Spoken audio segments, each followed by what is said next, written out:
Ben Fletcher, good afternoon. The squad numbers for the England World Cup team have just been released and we're being told not to read too much into them. As you'd expect, Kane retains the number 9 jersey, Pickford remains England's number 1, Bellingham gets 10, while at the other end, Spence and Kwanzaa are 25 and 26 respectively. You can see all the numbers at talkSPORT.com. Next, everyone is with you, Kenny. Alan Shearer's among the many sending their love to Sir Kenny Dalglish, who's confirmed he's being treated for cancer. The former Blackburn, Liverpool and Newcastle manager released a statement after inadvertently revealing the news on social media. He says, ideally, this would have remained private because that's the way it should be, but my useless technology skills have forced my hand. So Kenny says, unlike his mobile phone use, the treatment is going well. In the meantime, Tonda Eckert has said sorry for Spygate and takes full responsibility for the scandal. Speaking to you from the heart, I hope that you have an overview of what has happened over the last weeks, and I hope that over time you can understand and forgive, and I hope to see you all soon. Despite getting the club booted out the playoffs, the Saints owner won't sack Eckert. Former Saints striker Charlie Austin is intrigued by Dragan Solak's stance. I guess I am surprised that he's still in charge because of the punishment that happened and it prevented them getting to the Premier League. However, he's obviously seeing him as he's the man to take the football club back. And England Test head coach Brendan McCullum admits the side have some making up to do after the disappointment down under. We know we were falling short. We started to make some plays and some plans to try and rectify that. And once we get to the start line in a couple of days' time, we'll see those methods tested. England's Test summer begins this week with a 3-match series against New Zealand. Overseas listeners can hear live ball-by-ball commentary on the talkSPORT Cricket YouTube channel. talkSPORT News. The Home Secretary's warning of a dangerous undercurrent in the reaction to a murdered university student's arrest after he'd been stabbed in Southampton, and former SNP Chief Exec Peter Murrell faked invoices as he embezzled £400,000 in party funds. More from Emma at past. talkSPORT weather with QuickFit. With over 400 EV-ready centres across the UK, we're top of the league for electric car owners. Visit quickfit.com and book today. Sunshine and showers with thunderstorms in places.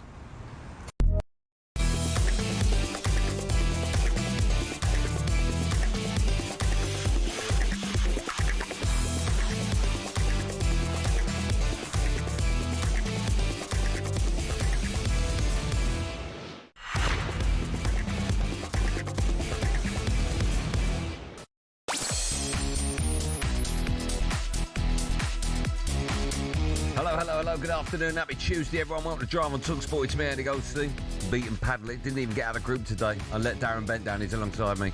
It's Darren here, by the way, Darren Bent. Sorry, Bentley. How's your leg? Let you down, got an injury, couldn't walk. We'll talk about that in a minute. You alright apart from that? Yeah, good, yeah. Good, but Jingo, we've got a show for you today. We'll be asking whether it's time to forgive and forget following Tonda Eckart's long apology, very long apology over Spygate.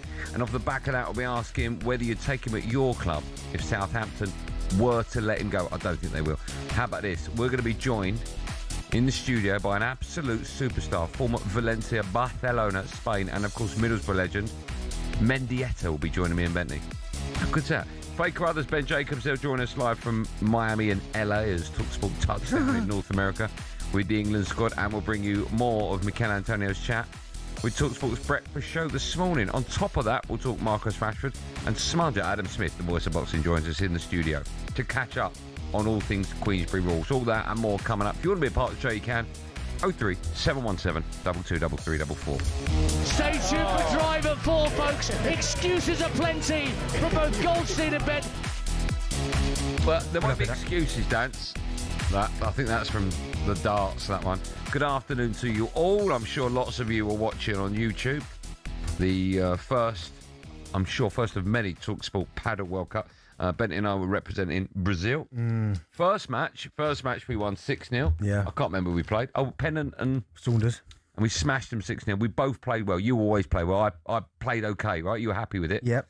And in the next match, we played Nikhil and Shaban. And now Shaban, by her, has probably never picked up a paddle racket before, right? But she was getting lessons throughout the morning. but he is one of the best players this country have. Yes, he is. Nikhil's unbelievable. He was fantastic, Nikhil. And we were 4-2 up, and we drew that. No, we lost it, yeah. 4-2 up. But you know what it was? We started to be nice guys because for the first 3, we just kept hitting the ball to Shaban. Yeah. Which is a bit bad. That was our game plan. Yeah. And then... You nearly killed her. I know, yeah. Whoops. Yeah. And then halfway through that match, something in my right leg went ping. Yeah, and that was you. And that was it. I couldn't run anymore. And then the next game we won, didn't we? 6-1. We beat... who did we play in the next one? We beat... Yeah, we beat Flex and Adam Cattrall. Yeah. 6-1. Thankfully, I only needed one leg for that. Yeah. And then the next one. The 2 Scots. Big Chris Iwellamu and Ross McCormack, and they beat us 4-2. Yeah. But you just couldn't get up and down. Yeah. Stuck in the same spot. How was the leg now? Kidding me. Yeah, kidding me. Is it? Have you taken any ibuprofen or anything? No, I just put some like DP and what is it? If it's not your hammy, but it feels like hammy, literally just below your knee, but on the other side of it. It's not going to be below your knee. No, I know. It feels like that. But what is it? It's there. What would that be? Oh, like the top of your calf. Yeah, what is that? Your calf. Oh, the top of the calf is still the calf. Yeah. All right, well, that went. Top of the calf went. So how's it feeling now? Yeah, awful. You need a bit of acupuncture in there. No, just let it... No, do you know what you do need? But obviously it's up to Joe now because I gave it to Joe and it's now Joe's. Remember for the marathon? That's yours, Joe. I don't need that, Joe. I don't need it. This will be fine in a week's time. Be fine. I'm on, I wish it was fine today. There's nothing I can do about it. You took it very... Yeah, at the time, when we come off court, I didn't even talk to you because I thought you were in a bad mood. Yeah. I don't like losing. You know, I don't like losing. And do you know what makes me... No, that's the sportsman in you. Do you know what makes that Gabby and Sharky... I'm happy for Sharky. Yeah. Right? But Gabby, you know what he's going to be like? Because they won it. He's going to be Gabby and Sharky won it. Yeah. But no, listen. Yeah. Well, look, we live and learn. We'd be unbearable. No, I wouldn't. You I'll tell you what we do. If you want. When I'm fit, we will play them as a one-off game, you and I, and then we'll see who the real champions are. Someone's put you right. Don't use DP. You should use Tiger Balm. That's the one. That's the stuff. But if I put Tiger Balm, someone's going to go, shouldn't use Tiger Balm, should use DP. Yeah, no, but you can't win. I like Tiger Balm. It's decent. Yeah, DP's fine. Look, put it like this. Your man, what's his name? Your man called? Nikhil? Yeah. Right? He went into his bag. I told him I had, and he bought the DP here. Now, he knows, right? Yeah. He's got all the gubbins. He had bandages and everything. I went, no, fine with that. Yeah. So some player don't need Nikhil. Unbelievable player. Yeah, well. But it was good. It was good. If you missed it, you can. I'm sure it's still on. It will be on the YouTube. We know how to do things right, talkSPORT. Yeah, we do. Good work, everyone. Although it wasn't on air for the first hour. Don't mention that Goldstein. Okay, I won't.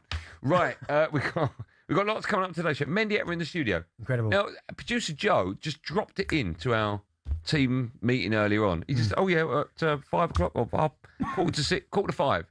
Mendieta's coming in. We're like, so what did you say? I just remember his goal for Valencia against Barca. You need to show me that. At the Nou Camp volley. Oh, my goodness. He was some player, right? Some player. He was some player. So he's coming in. We've got boxing chat. We've got lots.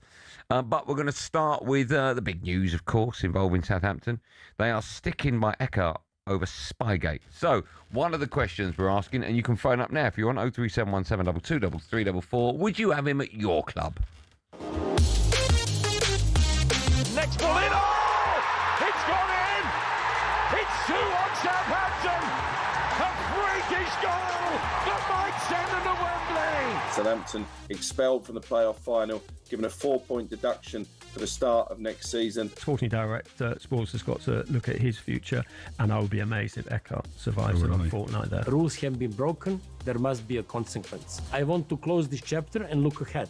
And I want to look ahead together as one, including Tonda and his staff. Our form during 2026 has been remarkable. As a board, we are fully behind him. Yeah, I bet you are. As we heard there, Southampton owner Dragan Solak has confirmed that he will not be sacking Tonda Eckhart over Spygate. That, of course, saw them kicked out of the playoffs and given a 4-point deduction in the Championship next season. Eckhart himself also spoke to the club's YouTube channel, and he had this to say about the last few weeks at the club. When I worked in Italy for over 4 years, every starting lineup that we've chosen for the games was always out in the media before games. And the reason is that our training sessions, especially the ones before games, have always been observed from media and have always been observed from opponent teams that we came up against. There's different rules in England. There's different rules from the EFL, and I should have known them. I am a young coach. I have made a mistake, and I take full responsibility. I don't know what your view about it is, Benny, but my view is simply, if someone's been caught lying and cheating, whatever comes out their mouth next, I sort of don't believe. Of course. You know, so whatever. This is it's so horrible for Southampton fans because it's their club. But I just look at Southampton. I don't believe anything the manager says. I don't believe anything the owner says. And if I were one of the clubs that narrowly missed out on making the top 6 because I lost to Southampton and that cost me a couple of points, I'd be looking at Southampton thinking, did they cheat against me? Did they beat me because they cheated and stopped me getting in the playoffs? It's a very bizarre and sad situation. Yeah, it was. Yes, it's quite poor, and you're right. Once someone does that once, you're almost a bit like, And you look at the run they went on. I mean, they went one period in all comps where they went 20 games unbeaten in all competitions. Was it 20? Was it? I thought it was more. And they won 16 of those 20, which is phenomenal. And there was a couple draws there. So it was 20 unbeaten, so 4 draws in there, right? Between from one defeat to another. So incredible run. He only lost 6 games in charge. He won 24 of those. I just think you're right. You want for that run that he went on, right? That shows that he's got something, and he probably is a decent coach.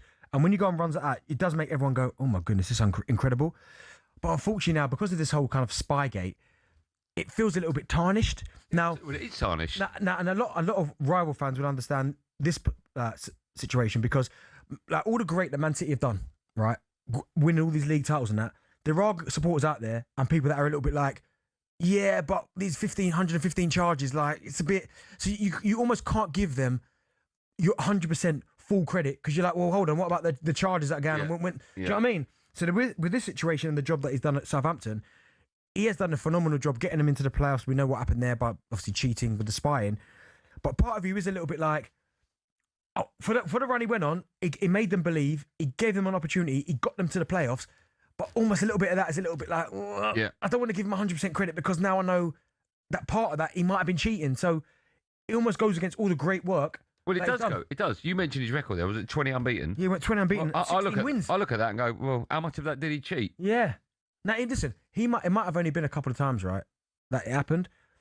But once there's a little inkling, there is a little bit that you're like, oh, no, do you know what? Of course. And again, I don't want to obviously pick on City because I don't, but that is people's perception. Yeah. Where they have been unbelievable, not even just when Pep got there, even before Mancini, Pellegrini, but this Pep era has been top. But part of you is a little bit like, well, how much did they bend the rules? Do you know what I mean? Like, or break the rules. Yeah. I want to be able to sit here and give them 100%. Do you know what a job he did? It's phenomenal. But part of you is going to be a little bit like, well, I'm not surprised the club are sticking with Tonda Eckhart because part of me, again, it's so cloudy what's happened at the club and murky that I sort of feel, did the owner know? Is that why he's not sacked him? You know, has the manager got stuff on the owner? Was it the owner's decision? You just don't know, right? No, but do you know what I reckon might have happened? I'm not sure the owner would have known, but maybe when it all started to came up, maybe Tonda went upstairs and spoke to him and said, listen, I've been caught. If he admits it, I've been caught. We don't. This is the problem. But I'm guessing he would have gone, I'm so sorry. I brought the club into disrepute, but you've seen my record. I can get it done. And maybe that's why the owner's gone, do you know what? If we want to get Southampton out of the championship, maybe this guy's the best guy to get us up. Yeah, or my view is that he's gone up to the owner and said, look, I've got an idea for a few scouting missions. Can we do it? Can I need a bit more cash? Yeah, go on and do that. Yeah. We don't know. No. And that's the problem that Southampton fans have got, is I look at Southampton now, and it's not the fans' fault. No. It's the owner's fault, and it's the manager's fault. I look at Southampton, and they're cheats. Yeah. Now, next season, but even next season now, when it happens, say he goes and he's more with the players they've got, and how good he is, because I do think he's a really good coach. If they go on a mad run, people are always going to be like, what's going on here? Is he? Yeah. Well, let me ask you about the manager then, because they are going to stick with him. Do you think if they weren't clubs like Burnley, Wrexham that have got a lot of money, do you think that they would be looking at someone like him or not? Or do you think he's tarnished his... No, I don't think he's tarnished his reputation. Do you not? Too much. Not in terms of his coaching. You wouldn't have him at your club. No, because I think Arsenal's too big for him. No, but do you know what I mean? Ipswich. If McKenna went, you wouldn't have him. If you're in the Championship and McKenna went, you wouldn't have him. I don't know, you know. I don't know. I'm not... Joe, big Ipswich fan, he's saying no. He's tarnished his legacy, right? I don't... His record, whatever you want to call it. I don't know if I'd be as clear cut as no. Why would you want to cheat, go into your club and be the manager? But what people are going to say is, though, if Harry Kane, right? Yeah, different. No, in a World Cup final, cheats. It's one game. No, but he cheats and then can benefit from it by winning the World Cup. Yeah. You still have him. Yeah, it's different, though. No, but it's not. It's cheat's a cheat. No, well, it's not. It's different levels of cheating. No. What's Harry Kane done? What, to cheat? dive to get a pen? Well, that's why you got VAR. If they haven't picked it up, and they don't always get it right. No, they don't. But that's my point. If you'd still have him, even if he cheated, you'd still have him. I know that. But this is where football and morals sometimes don't quite. Oh, I know. How does it benefit you at that time? Okay, I wouldn't have him. Would you have him? Ipswich? I wouldn't give it a hard no, but I'd have to think about it. Well, you can have your say on everything we spoke about, and also, I think it's a simple question: would you have him at your club if you were to leave Southampton? Would you have him at your club? And also, Southampton fans, how do you feel about it? Do you want him at your club? I wouldn't want him at mine. It's a cheat. Get him out. No, I think the wherever Southampton go next season, yeah, you'll hear chants of cheat all the time. But if he gets them up, and people he gets them up, I'll be going. Yeah, but still do it again. Okay, Southampton owners don't care. All the fans, they're up. You are right, they don't. And that's why I'm talking about morals again. Okay. Would you have him at your club? Is one of the many questions. I bet your whole city love him though. Again, I don't know. I don't know what the deal is. Maybe you got the answer. We've got lots coming up on today's show. Mendieta will be joining us in the studio in about half an hour's time. That means you've got about 2 minutes to get your calls in because we'll take them in a moment. 03717 22 334. Would you have Eckhart at your club?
I saw Rich. I saw Gabby Bonlahor and Jason Cundy in PSG shirts. Yeah. Does that really get to you so much? Really? Well, to be honest, I'll be honest with you. I love talkSPORT, and I've been on a million times. Yeah. It's put me off listening to talkSPORT. I can only listen to this program now because you're the only ones, whether I agree with Simon or not sometimes, he talks sense, and it's pragmatic, real analysis. But all the other programs now, especially the Sports Bar and especially your morning program, it's built around trying to anger other people into phoning in, trying to wind us up, and it's become. We don't care who likes us or who doesn't. Because I'll tell you what, you don't hate the way we play, you hate the way we win. Yeah, but it sounds like you've taken the bait, Rich. Well, I have taken the bait insofar as talkSPORT, you are the perpetrators between, like I said, Beavis and Butthead that now have turned the Sports Bar into some sort of comedy relief. It's no longer about real pragmatic analysis about the game and about the team. No, that's what you get. That's what you get here, as you said moments ago. Yeah, but the Sports Bar used to be really good. Drive, even though Adrian Durham has always hated Arsenal, right? But even goes that we had the Daily Arsenal all those years ago with Adrian Durham. Listen, let's finish on a positive note. Can you win?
only play. It's got the word smooth criminal in it. It's Drive and talkSPORT. Me, Andy Goldstein Darren Bent in partnership with Giacomo Stana Brands for every match.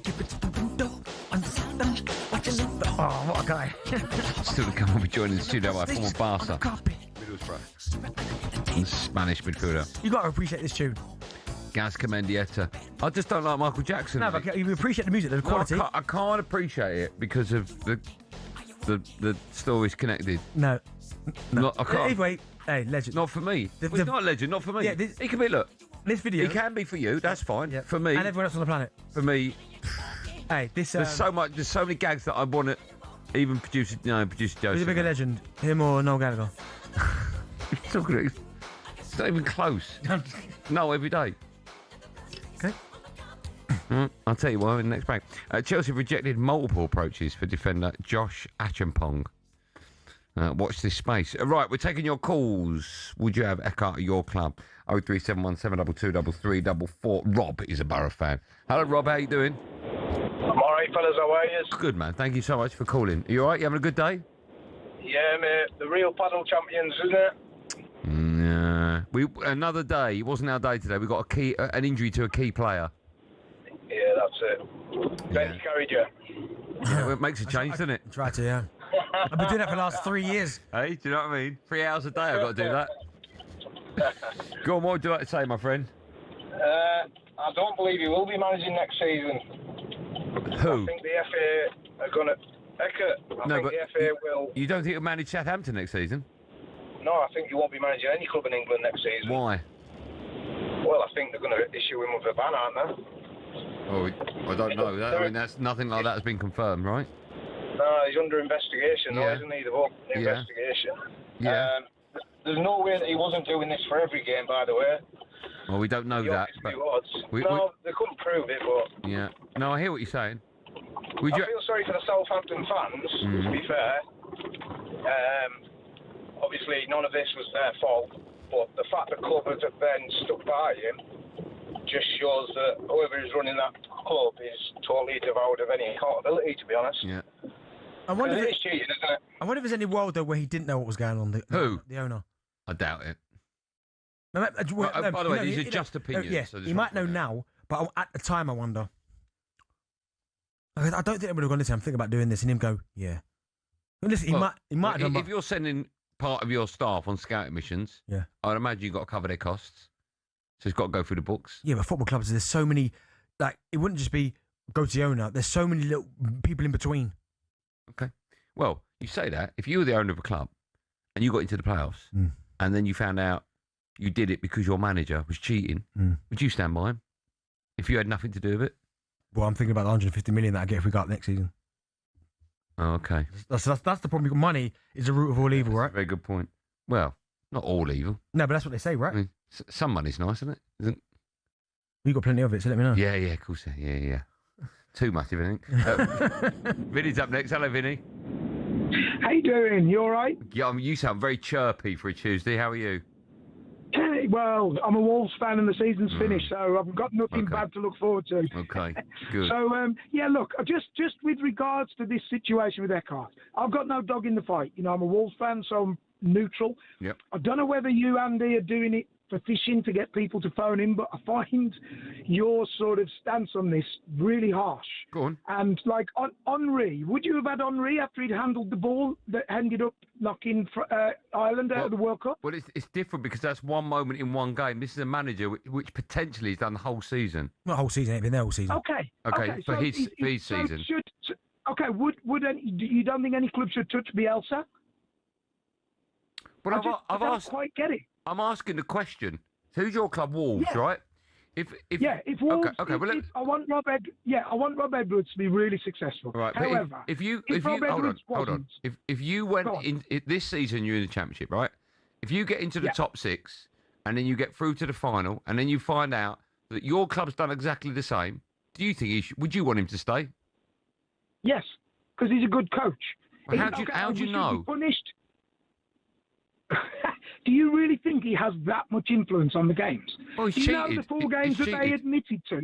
Yeah, but you know, how many did they win? Was it 1 out of the 4? Yeah, but how do you know there's not more?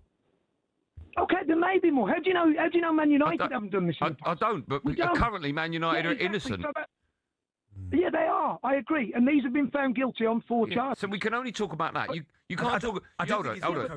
You can't talk about someone on a murder charge and go, "How do you know he hasn't committed murder?" We can only talk about the person that's on the stand at the moment, and that person on the stand is Southampton. He's Eckhart. Yeah, he's Southampton. I understand that. But Henry handled the ball and they scored. Was he castigated for the rest of his career over that? Well, No. it's funny you should say that because in France, he's not regarded anywhere near as high as he is over here. And you think that's because he handled the ball against Ireland? I think that's part of it. No. I still think every team in his pomp Hold on. taken him. So the argument we're currently having is whether or not I think if you're a cheat, I would want to cheat at my club, and you're arguing against that, right? Because you would take an Henry. So would you. Okay, Right. the Man United goalkeeper years ago, was it Carroll? And the ball went about a Roy yard Carroll. over the line. Yeah, Spurs, yeah. He went about a yard over the line. Should he have stood up and said to the referee, "Ref, you need to give the goal. It was over the line." You are 100% right. But if what's the difference? because I'll tell you what the difference is. Because if Roy Carroll is doing that in every single game, and at the time no one is noticing, and he's and he's stopping a whole host of clubs getting points and getting promoted, and stopping them getting £200 million, there's the difference. Okay, you're saying a whole host of clubs, but we know he's been charged with 4. Yes. So it's 4 clubs. Well, do you know it's not more than 4? Do you know that? Okay, do you know Andy Carroll hasn't cheated in other games? Roy Carroll, with other you mean? things? No, I don't. Roy Carroll, sorry. Andy Carroll, sorry. No, I don't. The thing is, in football, I just find the thing that he is now castigated forever wrong. He's a good coach, it seems. You asked the question, would I have him at my club? Let's say Rob Edwards, it didn't work out. Yeah. And this Eckhart actually seemed a really good guy in the Championship. Absolutely 100% I'll take him. Okay. Vinny, I've really enjoyed speaking to you. Have we spoke to you before? No problem. Yes, I think so. Okay, make sure you call back. Can I just add one little thing? Your show, by the way, is so good. It's the only show I've ever gone home, turned the telly over onto the radio station to carry on listening. How nice is that? That's really kind of you. Thanks. Make sure you keep doing that, but more importantly, phone up whenever you want, all right? So we can speak again. Cheers, thank you. Have a lovely day, Cheers, Vin. Thanks, man. How nice was that from Vinny? Love that. Don't get people like saying that on a sports bar anymore, do you? Still to come, we'll be joined in the studio by former Barca Middlesbrough Spain midfielder Gazka Mendieta, and I can see the voice of boxing Adam Smith outside. He's very keen. He's not on for 2 weeks. But first, it's time for No Googling in partnership with Mixer. No Googling on talkSPORT with Mixer, because the match is better at the pub. Download free, get a drink on us, and start earning every match day. You love your World Cup, Steve? Yeah, I probably You do. love your World Cups? If I know the answer, I'm saying it. Well, I haven't got the answer in front of me yet. Joe's he's holding it back on purpose. Which 2 goalkeepers have kept the most clean sheets at World Cups? Neuer? I don't know. I don't know why Joe's not letting me see the answers. Nasty Joe. The answer to that: Mendieta, Adam Smith, superstars here, there, and everywhere. Coming your way between now and 7. This is Drive Time on talkSPORT. It's me, Andy Goldstein, and the Paddle King, Darren Bent.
When you guys won it in '98, the double, did you evolve after that? We knew or that did you stay the same? We wanted to play offensive football, because for me, I totally agree with you, Simon. I will probably add something, that for me is very important. You cannot play next season the same way because I think the pressure will be high, in the medias, but as well from the fans, even from the Arsenal fans. Everybody is very happy and very proud of winning the Premier League this season, but we are a little bit frustrated in terms of the way they play. So for me, the most important, except the fans and the press, is the players. Do you think the players are very happy to play the way they did? Even thinking that they were leading the score against Paris Saint-Germain, even thinking that Paris Saint-Germain is the best team in the world, that there is no shame to defend against this team because they are such good players, But do you think that Arsenal, the players, will be happy to do exactly the same thing next season? You have to enjoy what you're doing on the pitch. This is the best way of winning things. Yeah. If you don't do that, something's going to break, into the team. Would you have enjoyed playing like Arsenal play? This way? Yeah. If I won the Champions League, of course. But they didn't. They won the Premier League, so they have something in their mind thinking, we did what we had to do to win the Premier League. But are you happy the way they will say, yeah, very proud of defending, but in the meantime, Arsenal is not this. Arsenal is something different. Yeah. So I'm pretty sure why, the criticisms you were talking about, here in England, it's the same in France about Arsenal. I was very, very annoyed last week about that because I keep... The Premier League's profit and sustainability rules are sold to us as financial fair play, a way to keep clubs from going bust. But there are those who feel it's starting to look a lot like a system that protects the big boys and keeps the rest in their lane. Here's how it works and why people feel that way. So clubs can only lose 105 million quid over 3 years, which sounds fair, but here's the kicker. Your limit includes how much you earn. So if you're one of the traditional top 6, you've got massive global revenue streams and you can spend way more while still technically following the rules. Meanwhile, ambitious clubs like Newcastle, Villa or Forest, well, they're bringing a knife to a gunfight. Newcastle might be backed by Saudi billions, but they just can't splurge the cash. Their commercial income isn't there yet. Last season, they won their first domestic trophy since 1955 and qualified for the Champions League, which you'd think would be a great springboard for them to go on and start building a team to challenge at the very top. But because of PSR restraints, they couldn't break their wage structure for a new Alexander Isak contract, and look what happened there. So what's the solution? Well, either loosen the reins so ambitious clubs can spend within their means, or cap spending based on something other than revenue. Otherwise, we're just watching the same 6 teams swapping silverware most seasons, and that, folks, ain't what the Premier League was built on.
Don't talk yet, there's a little gap, and if you talk over it, it looks so unprofessional. Most people do, but I don't call it a comeback.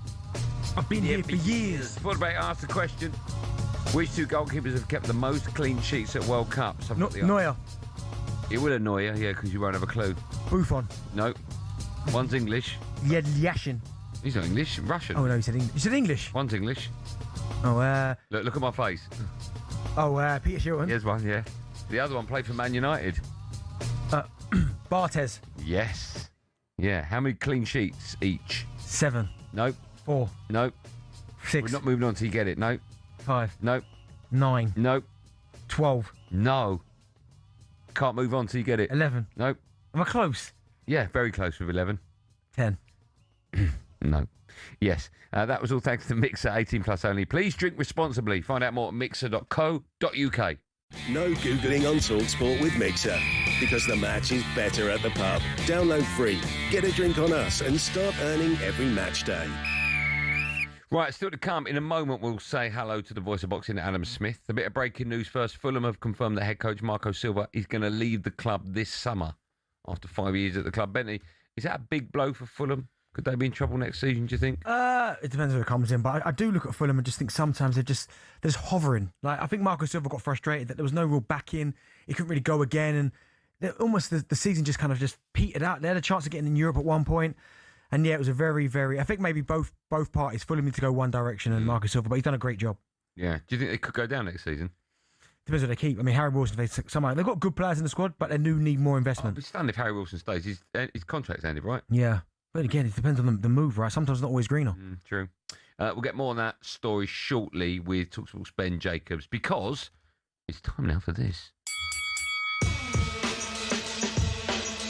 There's a real feeling that this is the best versus the best. White's lost control. White has lost control completely. How many more do you want? Lift off for AJ! This is The Voice. Yeah, it's time now for The Voice, our weekly boxing feature, where every week we're joined in the studio by the voice of boxing, our friend Adam Smith, for a roundup on all the latest stories.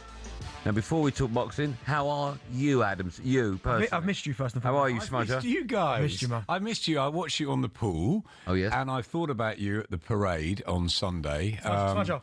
Listen, I said you wouldn't win the league. I thought City would do you at the end, but you've done that. And the Champions League was one of those, right? I was just so happy Declan Rice, such a lovely guy, didn't miss the penalty. I was really pleased about that. How am I? I'm good. My youngest daughter turned 15. My son's doing A-levels today and tomorrow. And my eldest daughter spent time with AJ yesterday, and she absolutely loves Anthony Joshua. Even in your spare time, you've pulled it back to boxing. Always. It's in my heart. Should we start? You look really healthy, though. You do. Didn't he? You've had a fresh haircut. I have had a little haircut. Yeah, I don't know what one, but it's. You look good. You got tan. Yeah, I've been to Egypt. I've been to New York. I've had a busy time actually. We'll talk about the Egypt fight in just a moment. Did you go to the pyramids? I know they were there in the background. Did you right. Yes, absolutely. It was brilliant. Tell me how unbelievable. Just phenomenal. Can you climb on the top of them? No, phenomenal. You can sort of do in? that touching thing, but it's just unbelievable. It was a very, very special, spectacular setting, and it turned out to be an incredible night, which was fantastic and unexpected. We'll get there in a minute. You said actually what? What were you going to say? Nothing. We can't just say in the middle of it. Have you been to Egypt? Yep. I've seen the pyramids. Beautiful. Have you? Yeah. Is there a McDonald's right opposite? No, genuinely. I think there might be a KFC not far. There you go. Not far. Because Yeah, someone I said didn't know that. Someone said they went there and it was ruined. I went, what was that? He goes, you turn around, there's a McDonald's right in front of you. No, there wasn't anywhere near fine, us. okay. Not my view, not my good. angle. Right, let's start with someone you mentioned, Anthony Joshua, because he's been speaking to talkSPORT Spencer Oliver in the build-up to his fight against Prenga. That's next month. That is, of course, a warm-up fight for his bout against Tyson Fury later on in the year. Fury also has a warm-up fight booked for August the 1st, but we don't know who that's against. Spencer asked AJ who Fury should face. I'm not sure who he's fighting yet. Frank wouldn't give me any indication. Because he was saying to me when I was looking for an opponent for this day, he was like, fight. I think he was saying fight Wardley, fight Torn, where these fights are easy to be made. Yeah. If you're looking for a comeback fight. So I think that would be a perfect name because they're all under the same promotion, right? Yeah, absolutely. So Fury is what he says he is. Maybe he should step forward and Frank should put his fighter forward instead of worrying about what I'm up to. What do you make of that? Is that a little bit silly or a bit ridiculous for him to call for Fury to face a top level fighter just months before the fight with AJ? Or Well, we why know would he that do that. We know that fight's booked for November. The blockbuster we've been waiting for years. So they're not going to do anything, I don't think, to derail it. Obviously, what we saw in Egypt was quite extraordinary. So you never know in the heavyweight division. But AJ's got Christian Prenga, who he should get through. Prenga has got 20 knockouts in his 20 wins, 1 defeat, but a much, much lower level. So it's a good one for Anthony to come back into, obviously, after the nightmare that he's had in the last 6 months with losing his friends, his 2 inner circle mates in the tragedy in Nigeria. Teamed up with Alexander Usyk's crew, which is a fantastic move, I think. And he looked really well yesterday. I spent a lot of time with him. And he's ready to learn more and get, hopefully, through Prenga on July 25th. And then the week later, Tyson Fury returns. There's also talk of Andy Ruiz, who was out in Egypt with us. I mean, these are big, risky fights. You're talking about the likes of Italma and Ruiz. No, Tyson will fight somebody that he'll beat. He'll get rounds in, and they'll fight in November. That's the thing, Smudge. You said it there. It all feels a little bit messy. Now, this Fury AJ fight is going to be one of the biggest heavyweight fights in this country ever. Maybe probably the biggest. But there's a lot of traffic in between. Like AJ having this fight, which he should get through. But you mentioned Usyk in Egypt. Fury's having another fight as well. It just feels like there's a lot going on before these two. So would you be stunned if they push it back? I'd be stunned if either of them lost. I think it has to happen. They've signed the deal. Eddie interestingly said that it may not be in the UK in November. It might be in the US yesterday. So that was a line. He said maybe a big T-Mobile event in Vegas and all the Brits travel. But obviously it's a fight we'd like to see here, if possible, at Wembley. I don't think they'll do anything to jeopardise that after everything that's gone into trying to make it over the years. But of course, we don't know what AJ will be like mentally and physically after what happened to him. Obviously, he had those few rounds with Jake Paul, which we know about, but before that, he lost to Daniel Dubois. So Joshua's got a live opponent in front of him. Prenga's got nothing to lose. No one's expecting him to win, but no one expected Rico to do what he did a couple of weeks ago. So Tyson, I think they'll be sensible with him. Obviously, he wants another fight in August beforehand, and I expect them to meet in November. There's a great 30 for 30 documentary for ESPN about Mike Tyson and Evander Holyfield setting up their fight that was eagerly anticipated for the first time ever, worth millions and millions. All Tyson had to do is get this little fighter called Buster Douglas out of the way, and then they would have a fight. And of course, he lost it, and it cost them. They met eventually, but at the wrong time. They met twice, yeah. The ear biting one second time. And the first one was a massive upset, of course, because everyone expected Holyfield to be knocked out in a round, and he came back and stunned Tyson. And then, of course, the famous ear biting. So we had 2 fights, but yeah, you're right. Buster Douglas burst some bubbles, didn't he? And that's what can happen. Smudge, sitting here now, I know you're not going to give us a prediction. I get it. You're close to both camps, but going into that fight now, sitting here today, who do you think goes into that fight as favourite? It's a really good question, and I think it's flip-flopped over the years. I think at one time I thought AJ would be able to deal with him, and Tyson wasn't in great form. And then, of course, Tyson had that time out, but he's come back, and you then think maybe he's got the skills. Joshua lost to Ruiz. Joshua then loses to Usyk. And you think maybe Tyson's then favourite. Now I think it's a 50-50 fight. I really do. I thought Tyson was okay against Makhmudov, not special. And I think AJ's was okay against Jake Paul, and we need to see more. I think the two of them are extremely well matched at this stage in their career. They're very different types of fighters, polar opposites in characters. It's a wonderful fight that's happening a little bit too late, but finally it seems to be. So let's hope they get through July and August. And in November, finally, you two will be ringside and we'll get it on. Who do you want to win, Benny? Do you know what?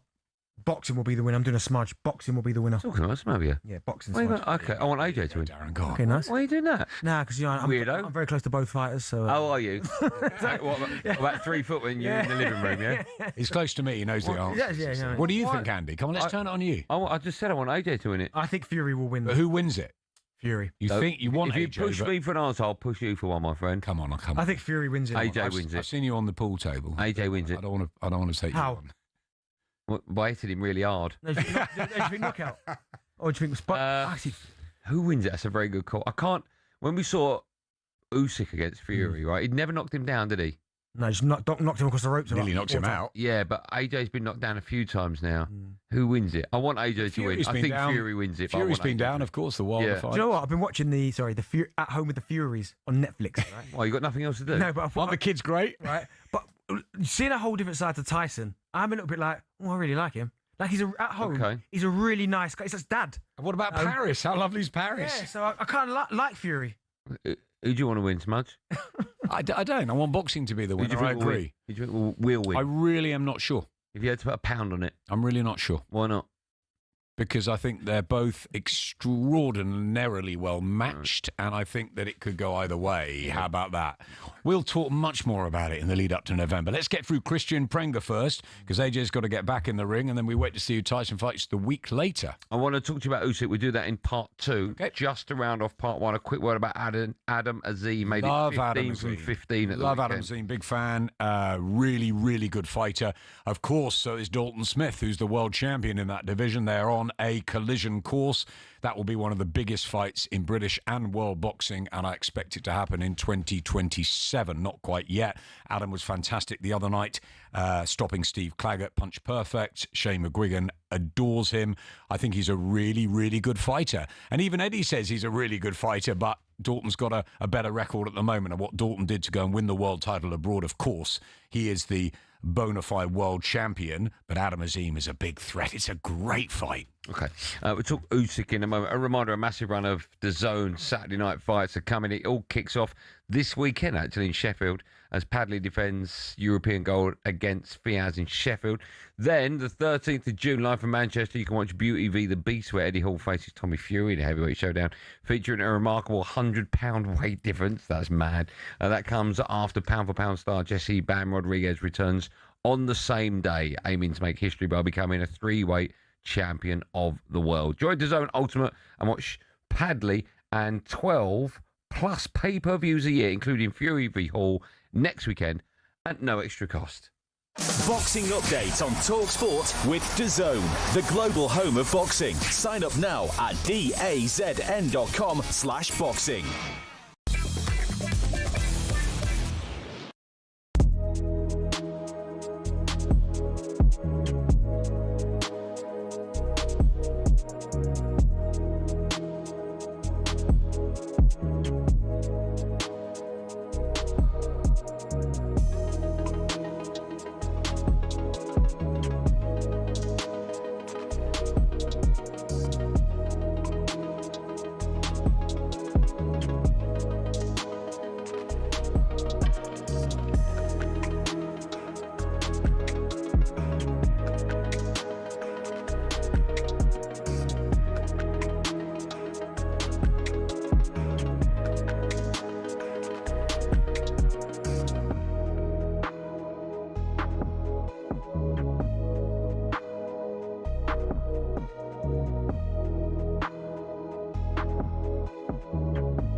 Right now, what he's complaining about, or saying he's suffering from, is a section of the fans having a go. No, I don't know why they're doing it, and it might just simply be because he's the best player in the world, and it might simply be that it goes with the territory, and it might also be because he is a little bit cocky, and it might be that. And if he wants to exude that personality, which I don't know if he does or doesn't, you go with the territory. He is young. I accept that. And I accept that it comes with a degree of experience that can say, let it go over your head. But it's quite sad, though, when he says the reception he got in Rotterdam, because he was playing the Dutchman Van Veen, was the worst I have experienced. But his mindset going forward was, I'll just expect the worst. I mean, that is quite sad for a 19-year-old. Well, what does he want? Okay, what does he want then? Unadulterated love? How about the crowd behaving themselves? But that's not, you can't control the crowd. You can't control the way that people react to you. I mean, we all hear the darts is fun, and they all get into all their fancy dress. Okay. It's fun, it's a laugh, it's wonderful being there. How about also reining it in for the purpose of this conversation, we could say that across a variety of sports, couldn't we?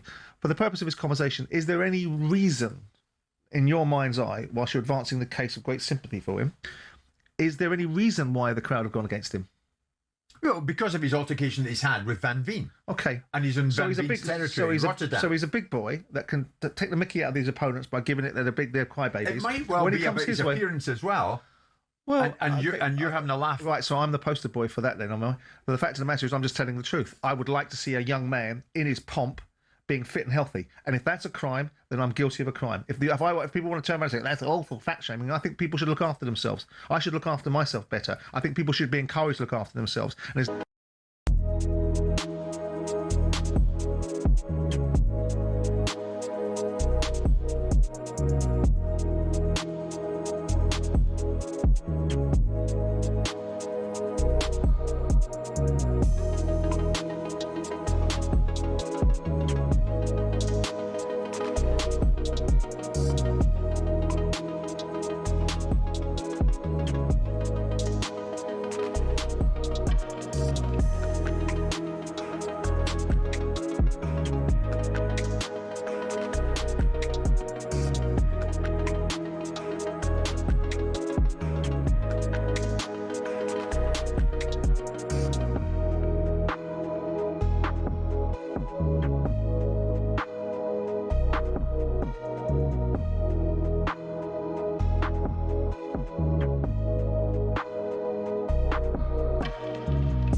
Show on talkSPORT, me, Andy Goldstein. The superstar is Darren Bent alongside in partnership with Giacomo. Get fresh looks and great brands from Giacomo. Still to come, we'll be asking what next for Marcus Rashford. Just quickly, Fulham have confirmed that Marco Silva will leave the club this summer. Southampton won't sack Tonda Eckhart over Spygate. Right, we have got the voice of boxing, Adam Smith, was in the studio. When you came in, we touched ever so briefly on Egypt and Usyk. Just before we move on and talk about what next for Usyk, I just want to get your views on that fight with Rico Verhoeven. Verhoeven, thank Come you. on, Andy, you're better than that. Yeah. I'm not when it comes to Verhoeven. You said Darren Bent's a superstar, and you're right. He is a superstar, yeah. Yeah, not a paddle. Yeah. Hey, let's talk about your point. It was terrible. I got injured. Honestly. Oh, here we go. So the truth comes out now. Here we go. So the pool world ranking and then the paddle. Yeah, it's not. You're not too far for me to throw something. And I've got plenty. I mean, everyone was stunned, right? Yeah, absolutely. First question. Was it stopped too early? And by that I mean, was it stopped after the bell? Should the bell have stopped that fight, and then he should have gone back to his Well, the corner? ref said he didn't hear the bell. I mean, the controversy, this always happens. I mean, remember Froch Groves won, for example, Howard Foster's stoppage that George complained about, and then they had the huge rematch at Wembley. And then boom. But they had this second fight, and everyone made a lot of money. I think the first thing is everyone was just going on and on about that for the first 24, 48 hours. I've got to say, I just loved the event. I thought it looked phenomenal. I thought the undercard was brilliant. Hamza Shiraz becoming a world champion. Jack Cattrall with a punch-perfect performance. Frank Sanchez back in the heavyweight division. Mizuki, the female fighter from Japan, absolutely superb. And then we had a terrific, exciting fight because Rico defied all odds to go in there on his second boxing fight ever to give Usyk all sorts of problems. So, was it stopped too early? Probably. Would he have lasted another 10, 20, 30 seconds? Remember, he'd had the gum shield spat out as well. I mean, I think that he would have been stopped in the next round. He was leading on points, right? He was leading on one card. I think and the other two were level. The other two were level. He was leading on my card, and I thought Usyk needed something big late. Great champions. Bad night for Usyk. Terrible. Feet didn't move properly, and he looked slow. There was a round, I think the fourth round, where I thought, he's going to get into gear. And I was sitting next to Spencer Oliver and was saying, this is it now. He's going to move on. But he didn't. And Rico was just awkward and kept coming, almost like he wouldn't be denied Rico. He had no pressure on him. He fought like a guy who thought he should be there and was going to win. Was it unjust at the end? I mean, I think he would have been stopped, but probably, yes, the actual stoppage was too early. But the bell... Yeah, he should have got a minute, I guess, to go back to his corner. But do I think he would have got through the 12th round? Not sure. So actually, he comes out of it shining, not only for his performance in the ring, Andy, but what he was like in the week. He was absolutely superb in the whole build-up. What a nice guy, a charming individual, Rico. We know Alexander Usyk is. He's been a brilliant ambassador for boxing. And Rico is another. So I loved being around him. I thought that he gave an incredible performance. Was unlucky at the end, yes, but probably would have ended up being stopped. And anyway, if Usyk had, with a knockdown, and then if he won the last round, he would have won anyway on points. So even if Rico was up on most of our cards, that was sort of irrelevant with what the judges said. So yeah, lots of controversy. I like to think about it as a stunning night in Egypt. His Excellency putting on a phenomenal show. Everyone's saying, it's a bit of a showcase. We'll just go along, have a look at the pyramids. My word, it's a night I will never forget. Smudge, if they fight again, I guess that element of surprise is no longer there. Would you expect Usyk then to stop him and more comfortably? You really ask the best questions. You really do. And you're right. It will be very unlikely. I think Rico had his moment, his opportunity there. I think it would be very unlikely if Usyk couldn't go back to the drawing board now, having shared 11 rounds with him and sort of rewrote the wrong in a way. I think he probably would be favourite. I was talking to Eddie yesterday. He wants to see the rematch. I think everybody does in Holland. Obviously, Agit Kabayel is being pushed, and that will be a huge fight, Kabayel and Usyk, in Germany, because he really sells there. But I would like to see Rico in Holland having that sort of homecoming for him and having that chance. And look, Usyk, it could be a bit of he was out the ring for a long time, father time catching up a bit of overestimating or underestimating or just thinking he was going to walk through him. But also, just give Rico some props. What a performance. Yeah. What a performance from you as well, Smudge. That's all we got time for. About 30 minutes. Is that it? I'm out. Literally, you're counted out. I've got to 10. Well, I've got to 30. and we've got to let you go. But we'll see you next Tuesday. See you As next always. week. Is it Tuesday? Yeah, we'll see you next Tuesday. See you Yeah. next week. Thanks for coming in. Pleasure. Have a nice week. Thank you. See you soon. You're looking good, Smudge. Thank You're looking good. You too as well. Missed you. From one superstar to another, Gazka Mendieta. How about that? We'll be in our studio when we come back live on Drive on talkSPORT.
In the penalty shootout, Emmanuel, it struck me to ask you, were you surprised that Gabriel a little bit stepped up? Yeah, I was surprised because I saw, for example, one player. I don't want to blame them. I don't want to point finger at them. But when I see Zubimendi, he's a European champion.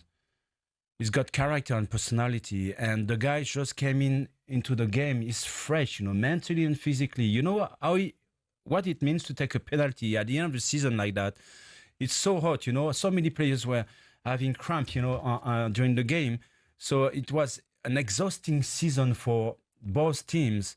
And all of a sudden, this guy came into at the end of the game. He's fresh. He didn't take. You see the central defender. This is not typical for central defender to take a penalty shot. Yeah. The other penalty you were not happy with was Eze's penalty.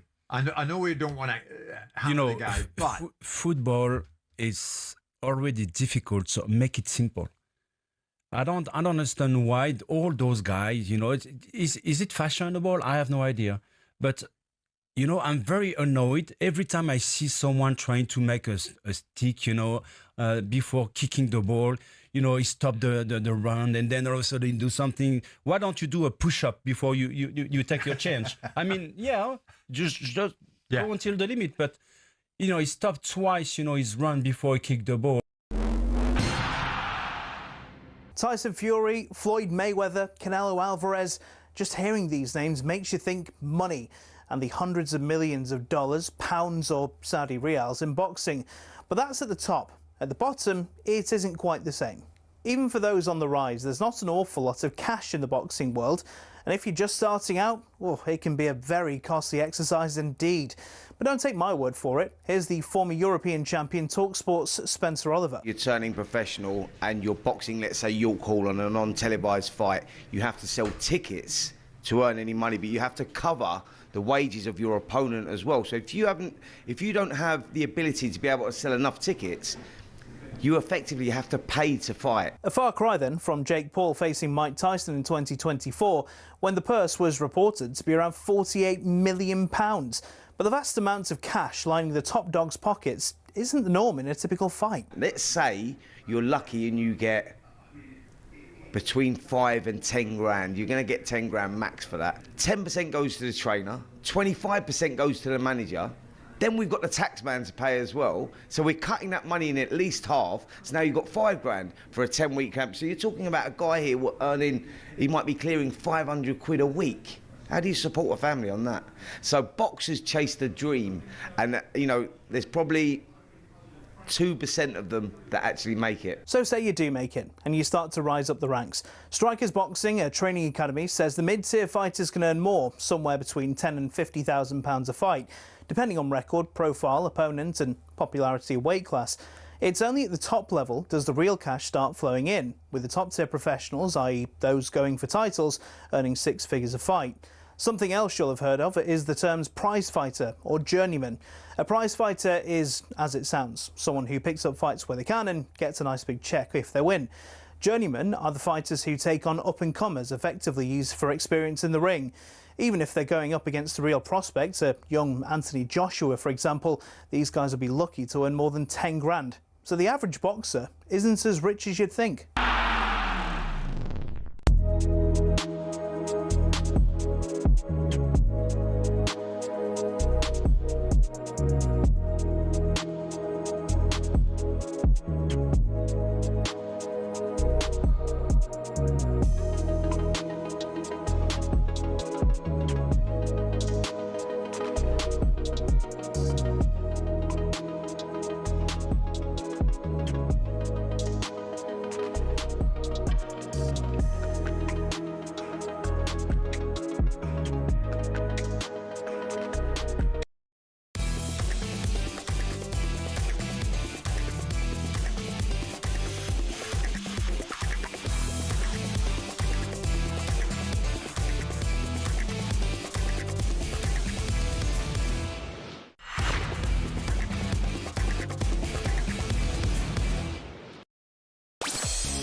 Welcome back to our number 2 drive on talkSPORT. Me, Andy Goldstein Darren Bent here. He's here! Yeah, I just said that. Still to come, we're discussing what next for Marcus Rashford, but now we're delighted and honoured to have been joined in the studio by this man. Mendieta. Oh, what a goal! Mendieta breaking to the right. Gaizka Mendieta strokes it home. What a fantastic goal in 100 seconds for Gaizka Mendieta! Oh, we're very excited. We're delighted to be joined by former Barcelona, Valencia, Middlesbrough, and of course Spain midfielder Gaizka Mendieta joins us in the studio. How are you, sir? How are you, sir? I'm very good, thank you. Do I pronounce your name correctly? Go again? Is it Gaizka Mendieta? Gaizka. Gaizka. How are you, Gaizka? I'm very good, thank you. Thank you so much for coming in. We only got told that you were coming in about an hour and a half ago, and when we knew, Benty and I were so excited. Thank you. We've got so much to talk It's been about. a while since I've been here as well. I think you were in the other offices even, so... When was that? A long time ago. Oh, okay. Probably, I'm a busy man. You. I'm a busy man. You're a busy man. Yeah. We've got so much to talk to you about, but before we talk about the World Cup, can you tell us a bit more about the Enterprise campaign you're involved with this summer? So, yeah, we actually did it today. It's they're going to give away cars, about 1,000 cars. It all has to do with corner kicks because, 48 teams, more than 404 games, so a lot of corner kicks we're expecting. We see a lot of attacking football nowadays, but we still expect to be a lot of corner kicks. So per every goal scored from corner kick, they will give away a car. So until 1,000 cars. So wow. Yeah. So to enter, yeah, fans must post hashtag on every corner and hashtag sweepstakes and tag @Enterprise on X or via on everycorner.com. That's correct. Because there's no way you'd remember that. There's no way I'd remember that. No, I did it not long ago, but I'm glad you said it, not me. There's no way anyone can remember that. What do you make, actually? It's interesting, it's to do with corners. What do you make of the increase in set piece goals over the last season or two? How important are they now? I think they're very important, and we see in bigger clubs, in bigger teams, having actually a coach for that. We see a specialization is coming into football for my liking, maybe sometimes too much. But obviously, yeah, games are getting tighter, teams are getting closer to each other. The difference is small details and margins could make you win a game. So obviously, set pieces, not only corners, become a major part of football nowadays. Now, obviously, going into the World Cup, Spain, I don't expect to see corners play a huge part in the way that Spain play. But what are you expecting to see from Spain? Obviously, they won the last Euros. They were brilliant in that competition. How far do you expect Spain to go in this World Cup? I mean, honestly, and we'll see what happens, because there's some players that are in the team but haven't played much recently, which I think is a good thing, because they will get, and they hopefully will grow in the tournament, in the squad as the team progresses. I expect semi-finals. Quarterfinals, semi-finals. Obviously, the final is a bit more tricky to predict, but certainly semi-finals, because we have the team, similar group, very young team. a lot of characters, Pedri, Lamine Yamal, Oyarzabal with experience. Let's see if Nico recovers, but we have Jeremy Pino, which played for Palace this season, had a great season, they won the conference. And yeah, so I think 3 amazing goalkeepers. The debate in Spain, a lot of goalkeepers. We have probably 3. Raya, that's a lot of Spain. Why is he not playing? It's Unai Simon is the first one for the national coach, and it will not change. But unfortunately for him, it's tough competition, which makes Spain, for me, one of the candidates, not the favorite though. How is he viewed in Spain? Because certainly over here, David Raya is viewed as one of the best goalkeepers in the league, and rightly so. This season, he's been incredible. But I read an interview with the manager, and he said that over here in England, a lot of people talk about David Raya, but in Spain, nobody mentions him. Is he not really highly thought of over in Spain, David Raya? It is, but if you compare it to Joan Garcia, which has been the best goalkeeper in the league this year, even when he changed from Espanyol to Barcelona, a lot of people saying why he's not playing, because probably he deserves. For those that don't really watch Raya regularly, would be Joan Garcia, I know Unai Simon. But for the manager, it's Unai Simon, and you will not change that. Well, when we're talking about Spain, you said they're one of the favourites, but not the favourites. Who are for you? Is it France you're going to say? Yeah, I think it's France. Yeah. Do you put England in that scenario or not? I do. You don't have to say that.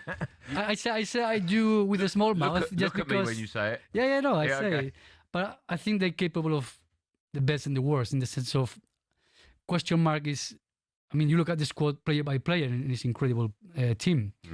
But the question for me with England always is that individual challenge when they play in the clubs, Tuchel going to be able to put it together for England, and how they're going to play. I know we know they have the best defense, which they have many years, but sometimes it feels like a waste of talent and why not play maybe a bit forward, more attack football with the players you have, and when you see what they do in their own clubs. So that's why I say, if we see the England defending, and I mean, it can only take you that far, but if they play another kind of football apart from defending well, then for sure they can get very far. Over here, every time there's a major championship, be it the Euros or the World Cup, we seem desperate to win it. We too. Well, you've of course won it a lot more recently than we have. We've got to go back to 1966, obviously. Yeah. Do you have that desperation as an ex-Spanish player and a fan, of course? For England, or you mean No, for Spain? Spain. Is it exactly the same? It is similar, yeah. I don't know if the same. I think not so much pressure on it, whether if it's the media or for, I don't know exactly what reasons, but Spain always had the pressure of, we had the curse of quarterfinals. So for many years, we did not pass quarterfinal. We always had really good players. Finally, 2008 Euros, and then the World Cup, and then the Euros again, and then lights were off. Hopefully until Nations League, and then the Europa again. So I think, there's periods, there's eras where you have certain group of players and players that they manage to do that. But I don't think in the way England has it, until they do it again, whether if it's Euros, win it, not reach the final. You need to win something to start from scratch again. When you won the Euros last time, was that seen as a surprise? Because you go back to 2008, was it? And then 10 and 12. Those teams were full of Busquets, and just that team was incredible. Yeah. But when you won it in the last Euros, I don't remember too many people before the tournament saying, I think Spain will win it. Did that surprise you that they went on and won it? In a way, yes, because it was a very young team. It was a new coach after Luis Enrique left after the World Cup. So there was a lot of questions, I guess, outside Spain, but also in Spain about the manager. Never coached top clubs or top teams. Always been in the national team, under 19, under 18. So that was good in a way because he knew all the players pulling and coming through. But question mark was the experience, and we did kind of surprise all of us in the sense of what he managed to do with a very young group of players. You mentioned Luis Enrique. You were with him, I think, for about a year at Barcelona. Yeah. He's just obviously won the Champions League back to back. Did you ever see that in him? Did you look at him as a teammate and think he's going to go on to bigger and better things? The passion was already there. Really? Like in the passion, the intensity was already there. As a player, as a person, the love for the game, he always was there, and he always saw football in a way of kind of a manager. Of course, then let's say we win the Champions League 3 times as a coach. We didn't know, but the love and the passion for the game, it was there. Yeah, for sure. Have you ever been surprised by any of your former teammates or colleagues or anyone you've worked closely with that they have gone on to be successful, or there are players that you thought he'll be an amazing manager and it hasn't worked out? There's few like Arbeloa at Real Madrid. I never thought he would be manager. From the generation of Guardiola, there is Pito Abelardo, which he was a coach, but I never thought he would. Very quiet. Who else is there? Oscar Garcia, which he was at Watford. Now he's in Amsterdam, Ajax as well. He didn't strike me as a personality of someone to be a coach, but there you are. Football full of surprises. Yeah, very much so. I'm not sure about Middlesbrough, another one of your former side. Do you still have money contact there? Do you still look out for their results? Yeah, I watched the game the other day. What did you make of the whole kind of spying situation and things like that? A bit embarrassing, to be honest. Like, if you want to do spying, do proper spying. Not first. We live in a... stand next to a tree. Yeah, not stand next to a tree with a phone. Drones, now the satellites, there's a lot of ways to do it. Yeah. But I think it's completely wrong. And I'm so happy I saw that the punishment has to be at that standards of something is so inappropriate. Because also I don't see the benefit, the risk of doing it. What benefit you get from watching set plays? Maybe a player plays or not, but you still have another players to watch out for. Yeah. So I was happy with the punishment. Also happy about the final, obviously. Do you feel as though you obviously enjoyed your time over here, right? Do you think it's a box that a lot of Spanish players want to tick to play in the Premier League? Well, if you love football, for sure. England Premier League, it's something you want to experience in your career, and we've seen it with a lot of Spanish players, but also Spanish coaches. You want to come here to experience it. I think now it's changed a little bit. It's become more European in a way, if you like. But when I came, Premier League was still Premier League. Like from a throw-in, you could score a goal. From a goal kick, you could, people would stand in the stands and get behind you. Like now, I think the demands are getting there. The fans are obviously expecting probably more than they did in those days.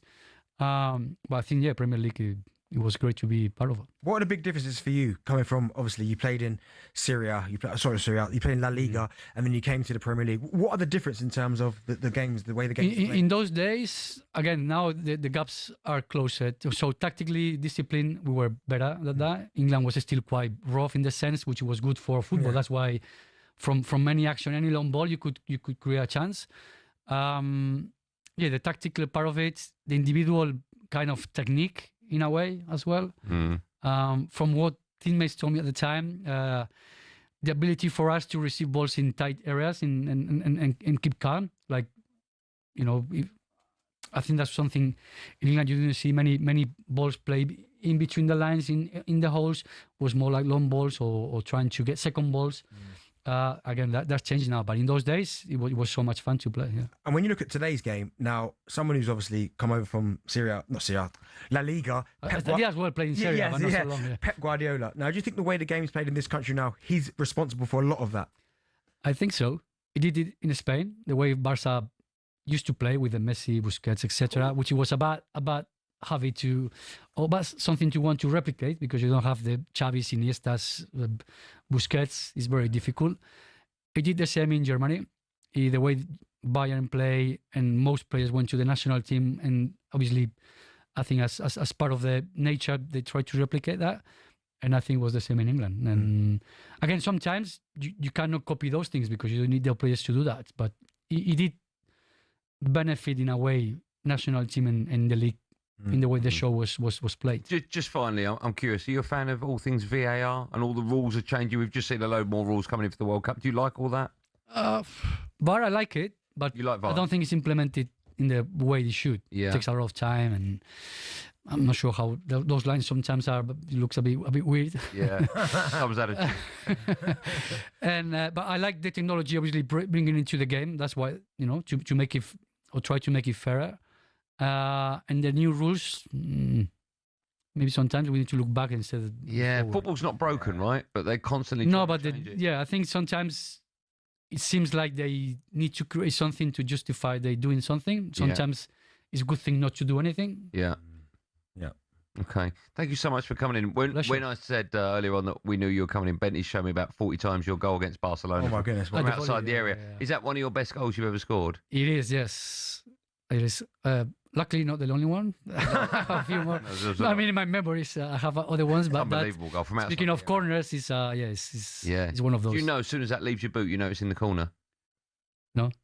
And when you hit a ball like that? Oh yeah. No, we never planned that ball. Actually, it was Ilya, the Romanian. You remember? Yeah. So I look around me. There's no one. So I'm not trying to raise my hand because otherwise someone would come to me. So I was, like giving my eyes, like look at me. I don't think he saw me. And then I see the ball coming to me. I say, okay, I can't mess it up. I have to. Boom. It's great. Just hit target. Go to the target. It was the top corner. Do you miss that feeling? Yeah. You can't get it back, can you? No. Ben is the same, obviously. Yeah, I think players. Guys, you get emotions and feelings in football. It's tough to replicate in life, even if we're lucky to continue be linked to it. But it's even coming in today, it's not close. It's close, but not there yet. Yeah. We'll take that. What an honour! Thank you so much for coming in. Thank you. Of course, a reminder that today's visit, part of Enterprise's On Every Corner campaign. They're giving away a car. How about that? During the World Cup, every time a goal is scored from a corner. To enter, fans must post hashtag On Every Corner and hashtag sweepstakes with an S on the end and tag @Enterprise on X or via oneverycorner.com between the 11th of June and the 19th of July. I'm going to try and pronounce your name again correctly. Gaiska Mendieta. What an honour. Thank you so much for coming in. I wish we could talk for another 40 minutes with you, but I know you've got places to be. But thank you for those 20. That was brilliant. Really appreciate it. Thank you so much. Have a great afternoon. You too. More from me and Benny right after this Live and Drive on talkSPORT.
Joining us now, presenter, huge Arsenal fan, Joel Bear. Morning, Joel. Sorry to put you through that again. Morning, Dean. Morning, Jeff. You know what? I'm here to launch an attack on them too. Good, are you? Gabby and Cundy, because I don't understand how you can be on radio representing the people who love football, and that's what you come out with. They came to work wearing PSG shirts. I was in Budapest enjoying the game. I look at my timeline and it's them dancing around, celebrating. Cundy, your team, you love Chelsea, but you played for Ipswich, mate. That's where you had the majority of your appearances, Ipswich Football Club. Gabby, you played for Aston Villa. You love Thierry Henry. You told me yourself last week. Where has it gone wrong? Why is it that there's so much hate for Arsenal? Where's this come from? I mean, what do you think when you sit there and you look at it, Jeff? No, I was embarrassed by that. Because domestically, well, not domestically, of English clubs, Arsenal have unquestionably had the most successful season. You know, they've won the Premier League. They've been within a spot kick of winning the Champions League as well. Personally, I don't particularly enjoy the way they play, but you cannot deny they have been the best side this season. 100%. It's been effective. If you want to go down to the stats, you know, I had the chance to be on the Budapest show the other day. PSG have scored 45 goals this Champions League campaign. They've conceded 23. We minimalised them to just a penalty. We had a fantastic game plan. I don't see how you can be on this panel and you're celebrating and cheering and saying that football has won.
Sure, talkSPORT, me, Andy Goldstein Bent is here in partnership with Giacomo Stunner Brands for Every Man. Still to come, we'll be talking about Marcus Rashford and asking the question, what next? Just quickly, Liverpool, they're in advanced talks with Andoni Iraola after being linked to becoming their new manager. Southampton won't sack Van der Eckhart over Spygate. Now, West Ham's highest ever Premier League goal scorer, Mikel Antonio, joined Jeff Stelling, Ali McCoist on the Breakfast Show this morning. He discussed being released by the club last summer, 8 months after being involved in a serious car crash. Players always are treated like meat. As soon as you become stale, you get thrown away. And obviously I became stale, so I was the next person to be thrown away. So it's not just a personal thing. It was not just me. But there's been other clubs that things have happened. Let's say Jamal Lascelles at Newcastle. Yeah. Coming up to the end of his career, end of his contract, he done his ACL, they extended his contract. There was other players. There was like another 2-3 other players where these things have happened, and clubs have extended their contract. So, especially for players who've been there for a long time. So that's why I thought to myself, they will at least give me another year. What did you make of that? I thought that was quite strong from Antonio. Yeah, I mean, basically players being treated like a piece of meat. Yeah, he's pretty. It almost feels like he's pretty much saying that he wanted to stay, but they didn't want to. And they've said no, moving on. And they have every right to say that, haven't they? And that's the thing. I think that's where, certainly for certain players, it probably was hard for him to take because it was the horrific accident. When you look at the picture of him, you almost think lucky man to get out. Very lucky to kind of still be with us. But I think that's just football clubs in general. Like if they believe, and obviously, what was he at the time? 35, I think he was, maybe 36, something like that. I have to check that out. With football clubs as well, they're about making money as well. So they're thinking, right, he's just had a really serious injury. We don't know what's going to happen the other side. Also, they might have been thinking about letting him go anyway before the awful accident. Well, right? it almost felt like that they were always trying to kind of find the next Mikel Antonio, because he was there for such a long time. Yeah, and it almost felt like he only played there at the start because they had no one else, right? So it was like, what does he do now? I mean, look, you got to think his last 3 seasons, right? Certainly in the Premier League, he scored 5, 6, and 1. So part of them probably thought, all right, do you know what? It's probably time to move him on. He was on a lot of money, my understanding. Yeah, I think it was over. I mean, listen, the money situation doesn't really bother me. I always like to see players earn as much as they can for as long as they can. Of course, but I'm just saying, if you're paying a striker to score goals and he's gone 5, 6, and 1. Yeah, like, and I think he'd have been 35 at the time. It's West Ham are probably thinking, well, why would they? Yeah, if he owned that club and that player was there, he probably wouldn't give that player another deal, would he? It's a bit of a mad one, but yeah, I could definitely tell there's a little bit of he's not happy about the way he was treated. And I get it, but I get that. And this is the thing about football clubs that people don't understand is when they want to just move you on, they will do that. So when people talk about players going on strike or players, and I don't believe players should go on strike. I think listen, you're paid a good amount of money, just train. Hopefully you get your move at some point. But this is the reverse. When clubs are like, no, we don't want you, away you go. It happens. Yeah. But I mean, that's part of it, right? You're a footballer. Yeah. If the club don't think you can offer those services to that level again, then they're paying your wages. It's like any job, right? Yeah. So it's a bit of a mad one, but West Ham and strikers has always been a bit of a... Yeah, they've never got that weird right. one, yeah. They've never got that right. Still to come, we'll be discussing the future of Marcus Rashford. If you want to have him at your club, by the way, it's a great question. You'd have him at yours, right? Yeah. That 26 million, man. Joe, I think I'd pay that now to bring him in. Okay. Would you have Marcus Rashford at your club? And also United fans, I was asked this today, do you want him back at Old Trafford? Do you know what? This is what someone's put here. You wrapped your car around the tree in a 50. Here's a year's contract. Behave. It's a football fan. I mean, that's nothing to do with it, right? That is what you call brutality of the football fan. Yeah, I don't think one's got anything to do with the other. If you would have Marcus Rashford at your club, Betty would pay £26 million for him now. Would you? 03717223344. First, half past means it's time for no Googling. We want to know who's the oldest manager to win the World Cup. I knew that. The oldest manager to win the World Cup. I'll give you a clue. He was 165 days away from being 60. I don't know why. I thought when you started with, he was 100 and I thought, what? He's 160. Who's the manager? Who's the oldest ever manager to win the World Cup? The answer to that and loads more coming up. And I'm looking at my switchboard. If you want to talk Marcus Rashford, we're doing that next. There's no calls on it. Would you have him at your club? Would you pay £26 million for Marcus Rashford? 03717223344. Switchboard is empty. If you dial that now, you'll be next. Live on Drive and talkSPORT.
As I've been waiting to come on, I've just had a message from somebody called Gabriel Agbonlahor.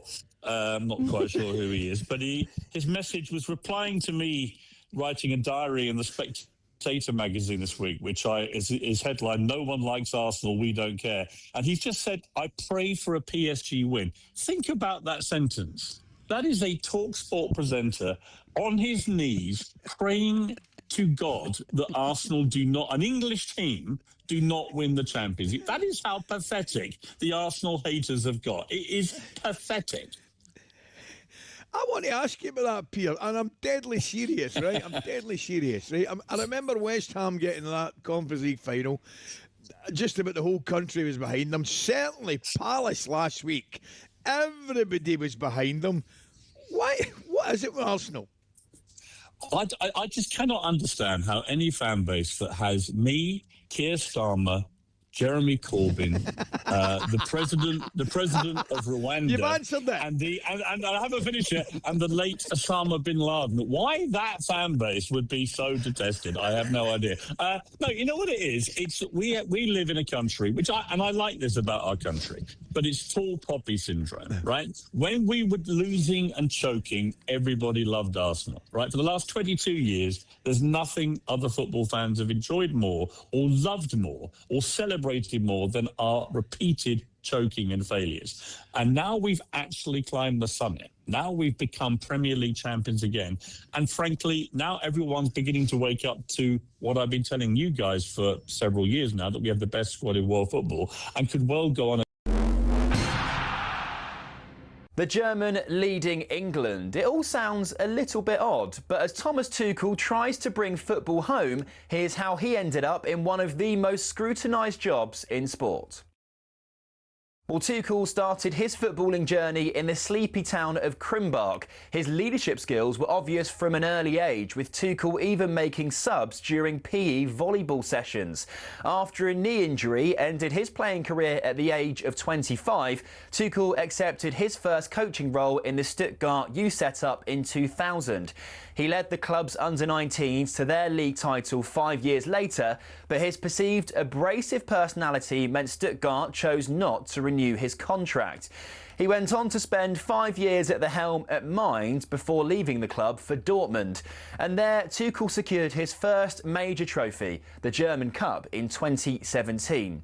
8 more pieces of silverware came next for Tuchel in just 5 seasons at PSG, Chelsea and Bayern Munich. And that CV impressed the top brass at the FA. We found so many similarities and so many things that suited my approach and my hunger to achieve special things. I always wanted to come back to England. Well, he says all the right things, but is destiny on Tuchel's side?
Driver talkSPORT, me, Andy Goldstein Bent alongside.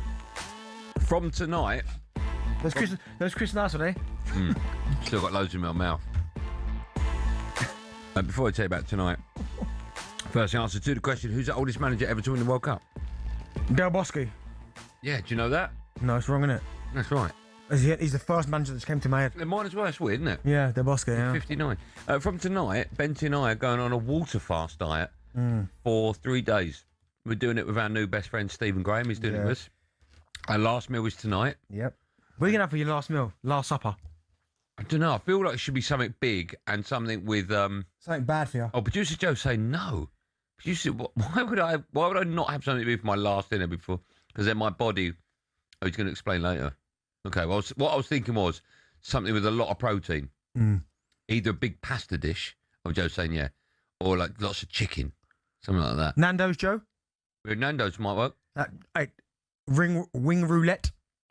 It's easy for you to say. But anyway, so Corneo. Benny and I will have our last meal tonight, and then all day Wednesday, Thursday, and Friday we don't eat, and our next meal will be Saturday morning. Me, you, and Stephen Graham doing it. Yeah. Do you think you're going to cope? I mean, you're going to listen. It's going to be hard, regardless of what you think. It's going to be hard. I know. I'm not really sure that you're going to do it properly. Yeah, listen, I question you. That's why. Well, you and I both know each other well enough that we will both swear on our lives. No, you okay. All right. Well, don't have to. Okay. I'm looking forward to it anywie. But I'm led to believe day 2. As soon as you've gone past first day, it's easy. Are you playing any sport over the next few days? No. See, I am. I've got a couple of paddle games in that. But I think that's a benefit because it takes your mind off it. If you're doing something all the time. Yeah, or collapse. But no, yeah, I'm looking forward to it. I'm looking forward to we're in a nice little WhatsApp group. Me, you, and Stephen Graham. Yeah. Why are you always badgering him though? Like, I always feel I'm not badgering him. Yeah, you love him. How you got his number and text him already? He gave me his number. I've already sorted him out. He is a legend, by the way. Absolute legend. Like, I was having a think about this the other day about some of the stuff he's been in that I love. Obviously, you haven't seen 1,000 Blows. No. You seen Line of Duty? Yes, of course, yeah. Right. And have you seen Boiling Point? Oh, no. You need to see that because it's, like Adolescence. Yeah. It's the same way it's shot all in one take. You'll love Boiling Point. I think it's on Netflix. Adolescence was unbelievable, wasn't it? Yeah, it was unbelievable. I need to get some more Stephen Graham. We don't do it now. No, you keep doing what you're doing, and I'm just. I'm talking to you about it. Yeah, but we're talking about our best friend. All right. Oh, he's your best friend now, is he? Yeah. Oh, right. Okay, fine. Yeah. Yeah, filmography. Yeah. Yeah. Do you know what I forgot? Snatch. Tommy. Oh my God! Yeah, he was his little mate. Him. Yeah, he's the one who takes him to the gypsy camp. Him, isn't it? Yeah. Yes, you're right. That is him. He's fantastic. Yeah, he's top drawer. He was in goal. I think in This Is England, right? Yeah, he was in a film. I need to make sure, right? Yeah. He used to keep kind of. You're gone. Yeah, he was in Yardie. I liked him in that. Well, I haven't seen that. What's that? He's like a Jamaican gangster. Oh, okay. Yeah, I liked him in Yardie. So he's in, which we touched on, and he spoke about. What's the film he did with Pacino? The Irishman. The Irishman is in that. Yeah, great actor. He's a superstar, isn't he? Great. Anyway, we'll let you know how we get on with that. If you want to do it, you can, and we'll keep you up to date. Right, let's have a word with you, Bentley, on Marcus Rashford, because he, of course, spent the season on loan at Barcelona, scored 14 goals, 11 assists in 49 goals, 49 games. Is that good? 14 goals, 11 assists in 50 games. I don't think it's not the worst, but do you know what? There was we're in the studio now, and there was a bit of England just training, and there was a bit like you see Rashford obviously doing what he's doing, and then there was a big old Andy Goldstein, big old grin on his face, man. And I just wonder if Rashford was looking at him going... Was there really? I didn't see that. Yeah, but it almost... And listen, I know I'm probably seeing things that are not there, but the way Andy Goldstein was almost like his profile has just gone up. He's gone to one of the biggest clubs in the world. He's gone through the roof. He's gone through the roof, right? With the confidence that he's got. But for Rashford, I'd take him at Arsenal in a heartbeat. Because I look at the white... And listen, thanks, Trossard. Thank you, Martinelli, for your contributions to Arsenal and helping them win the league. Get out. Not so much get out, but I'm taking Rashford, man. I'm telling you, I'm taking him because I think he's the right profile and he's the right type of winger that Arsenal need. Arsenal don't need a winger that kind of drops into the pockets maybe and maybe lacks a little bit of pace. I think Rashford can go either way. He can come in off the pockets, he can dribble, he can shoot, but he can also use his pace to get him behind as well. I'd love to have him at Arsenal. I'd love to see him back at Man United. He's 28 years now. That bridge is gone. Why? That ship has sailed, you mean? Yeah. Tell me why. Because that bridge was there when Ruben Amorim was there. Now Michael Carrick's in charge. No, but even before Ruben got there, weren't the Rashford that winger? Yeah, that one season under Ten Hag where everything he hit after Christmas. Yeah, but then it just kind of petered out again. So I almost feel like he needs a new challenge. And I think Arteta, you've seen the way he manages. There we go, selling Arsenal. No, but the way he manages, he ain't letting you get away with nothing. Does he get into every team apart from City because they've got options on the wing with Doku and Semenyo? Does he get into every single team in the Premier League? Does he get into Liverpool? He gets into every squad. Yeah, I'd have him over Gakpo. That's what I'm saying. Yeah. When you say squad, I mean every first 11. Gets into Liverpool's. I don't know- Gets into Man I don't know United. every first Gets 11. into Arsenal's. Doesn't get Man City's. Villa. I don't know about that. Villa play a very weird kind of. Well, they tried him at Villa, right? Yeah. So no, but at Arsenal, and I get it. Some Arsenal fans will be like, absolutely not. I'm saying absolutely yes. For 20, how much? 26. Yeah, I'm paying that. Yes, I paid money, it will be money well spent. Whoever spends it. Ryan's a Man United fan. He joins us. Hi, Ryan. Good evening to you. Good evening, lads. You all right? I'm good, man. How are you today? Yeah, really good, thanks. Really good. Hope you two are all right as well. Yeah, we're good, mate. We're That's good. very nice of you to ask. We're very well, thank you. Excellent. Right. I'm a Man United fan. We got to get him back. We got to at least, put the olive branch out and say, look, come and have a chat to Michael. Because deep down, Man United fans really loved him. And it was a really turbulent time when he was there. And I can understand why he got so frustrated and he wanted to walk away. But I think if he got his bum on a seat in a room with Michael and he explained his vision, I could see him back at that club. And obviously we've got more games next year. We're in the Champions League. So I think it can work, Andy. I'm with you. Yeah, I totally agree. I just don't know if he wants to go back there. Let's speak to a gooner. He's been there as a kid. I don't know if he wants to go That's back a there. good point. It's a good point. Mark's an Arsenal fan. Hi, Mark. Hi, how you doing? You good? I'm good, thanks for asking. I don't know if you heard, Bent. I'm sure you did. He would rather have him than Trossard and Martinelli, excuse me, on the left. Do you agree with that? Yeah, totally. I mean, Trossard, if he was 27, then I'd still want him at Arsenal, but he's 31 now. Martinelli, flat as to the sea. He goes missing far too often. We know that Rashford can play in the Premier League. We know he can play in any league, to be honest. And I think the fresh start back in his game, he's good at Villa as well. And if he played for us, I think as long as he worked hard, I think he brings so much. And you can play him in so many different positions as well. Yeah, true. But with the pace, that's great on the counter. He's just a perfect fit for us. I'd be amazed if we're not already in talks, or at least asking if he'd be interested in coming. Do you know what, Mark? You make some really good points there, because I'm thinking about it now. You're right. With the Havertz, maybe he can drop back a little bit. Even if Gyökeres doesn't play, Rashford can play centre forward. He could play off the left. I just think, for me, it feels like a no. You don't get a player of that quality for 26 million. No. I'd be all in for him. Mark, can I ask you a question? You've got options Yeah, in Benty mentioned it, in Kai Havertz and Gyökeres. If you had to start one down the middle, who would it be out of the three? Who we playing? Yeah, that's the other thing as well, yeah. Because Gyökeres will score 2 against Fulham, he'll score 2 against Burnley, he'll score goals against You're mediocre, playing like anyone PSG. 8 down. PSG you're playing.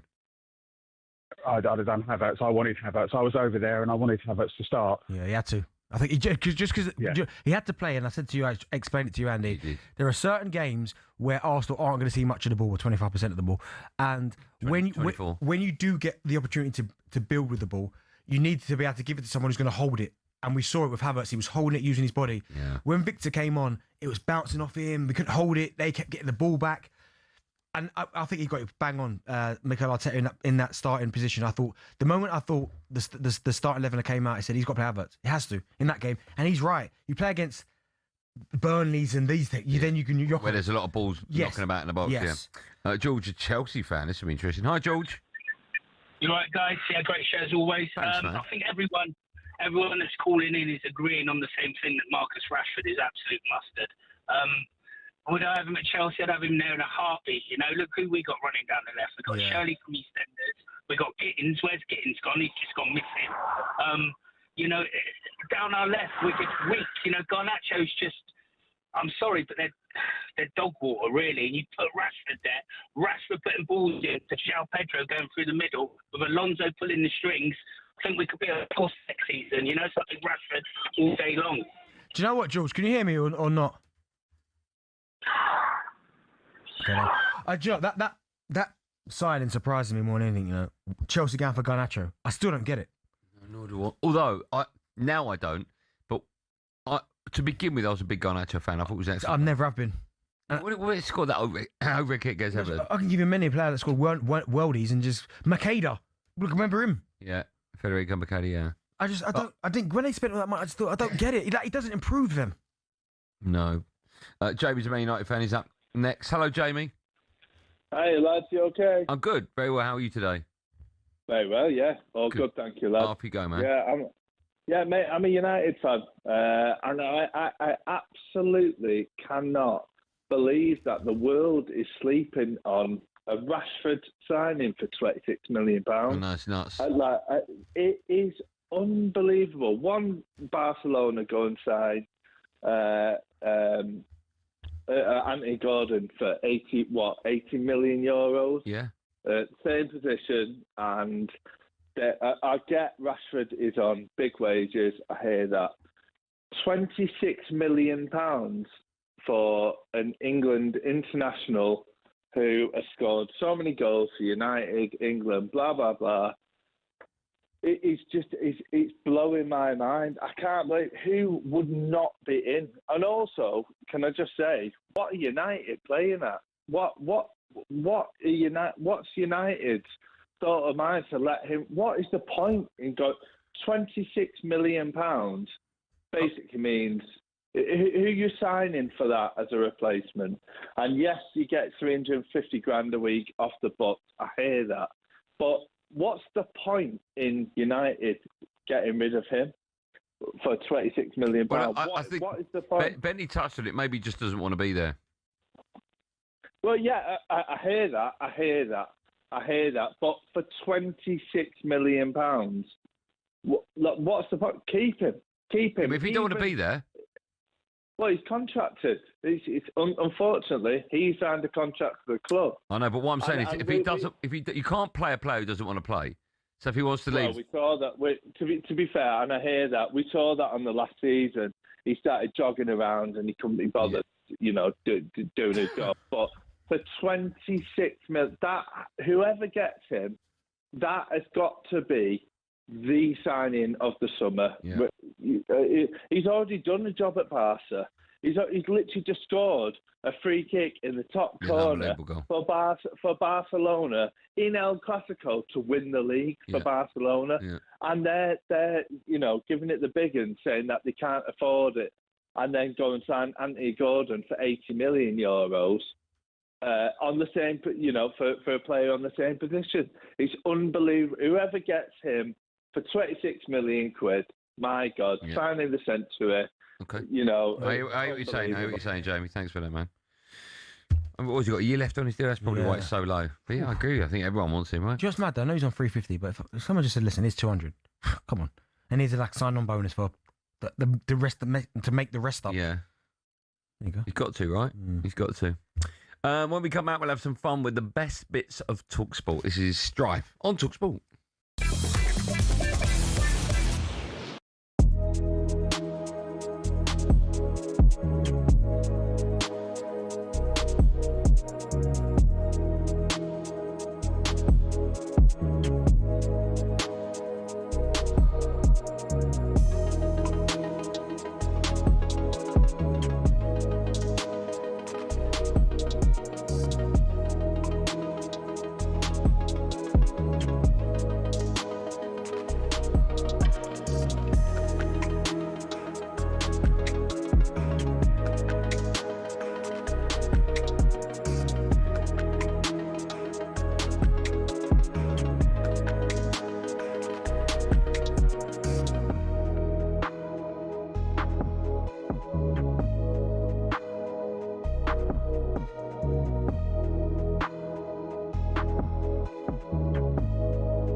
Didn't mean to offend, did not mean to upset.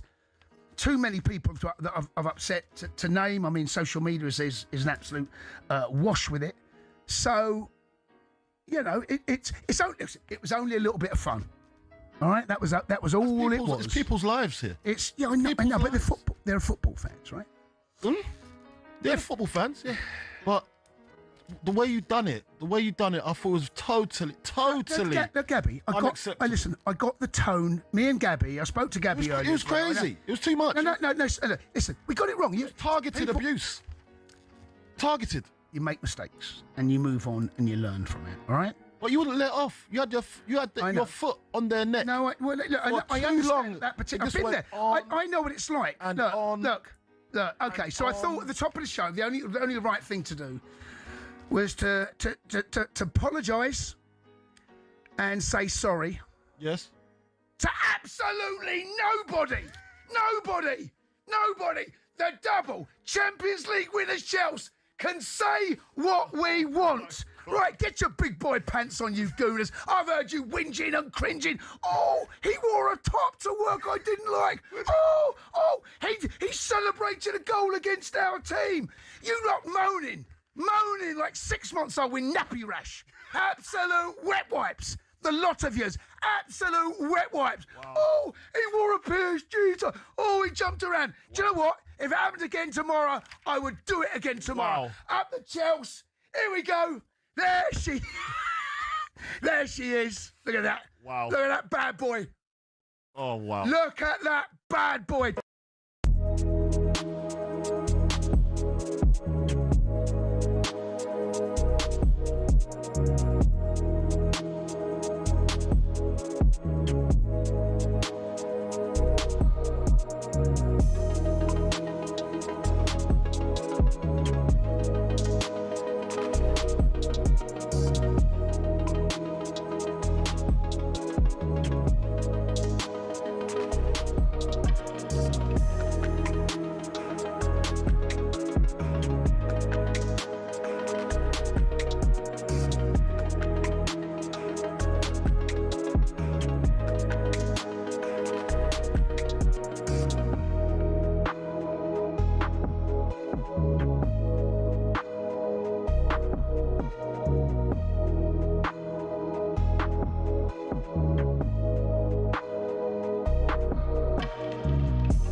Welcome back to Drive on talkSPORT. Me, Andy Goldstein Bent, alongside in partnership with Giacomo. Get fresh looks and great brands from Giacomo.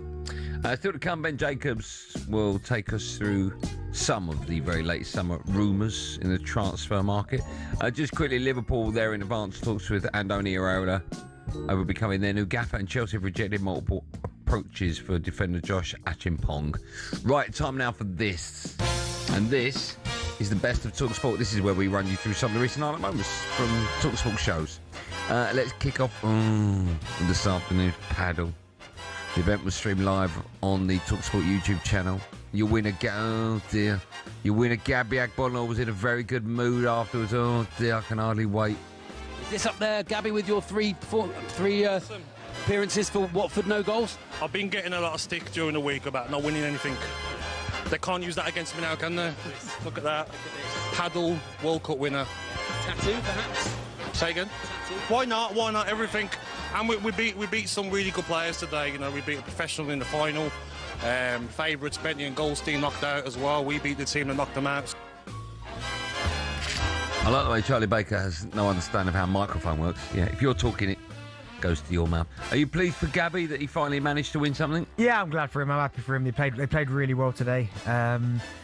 You come back stronger, didn't you? Sorry, mate.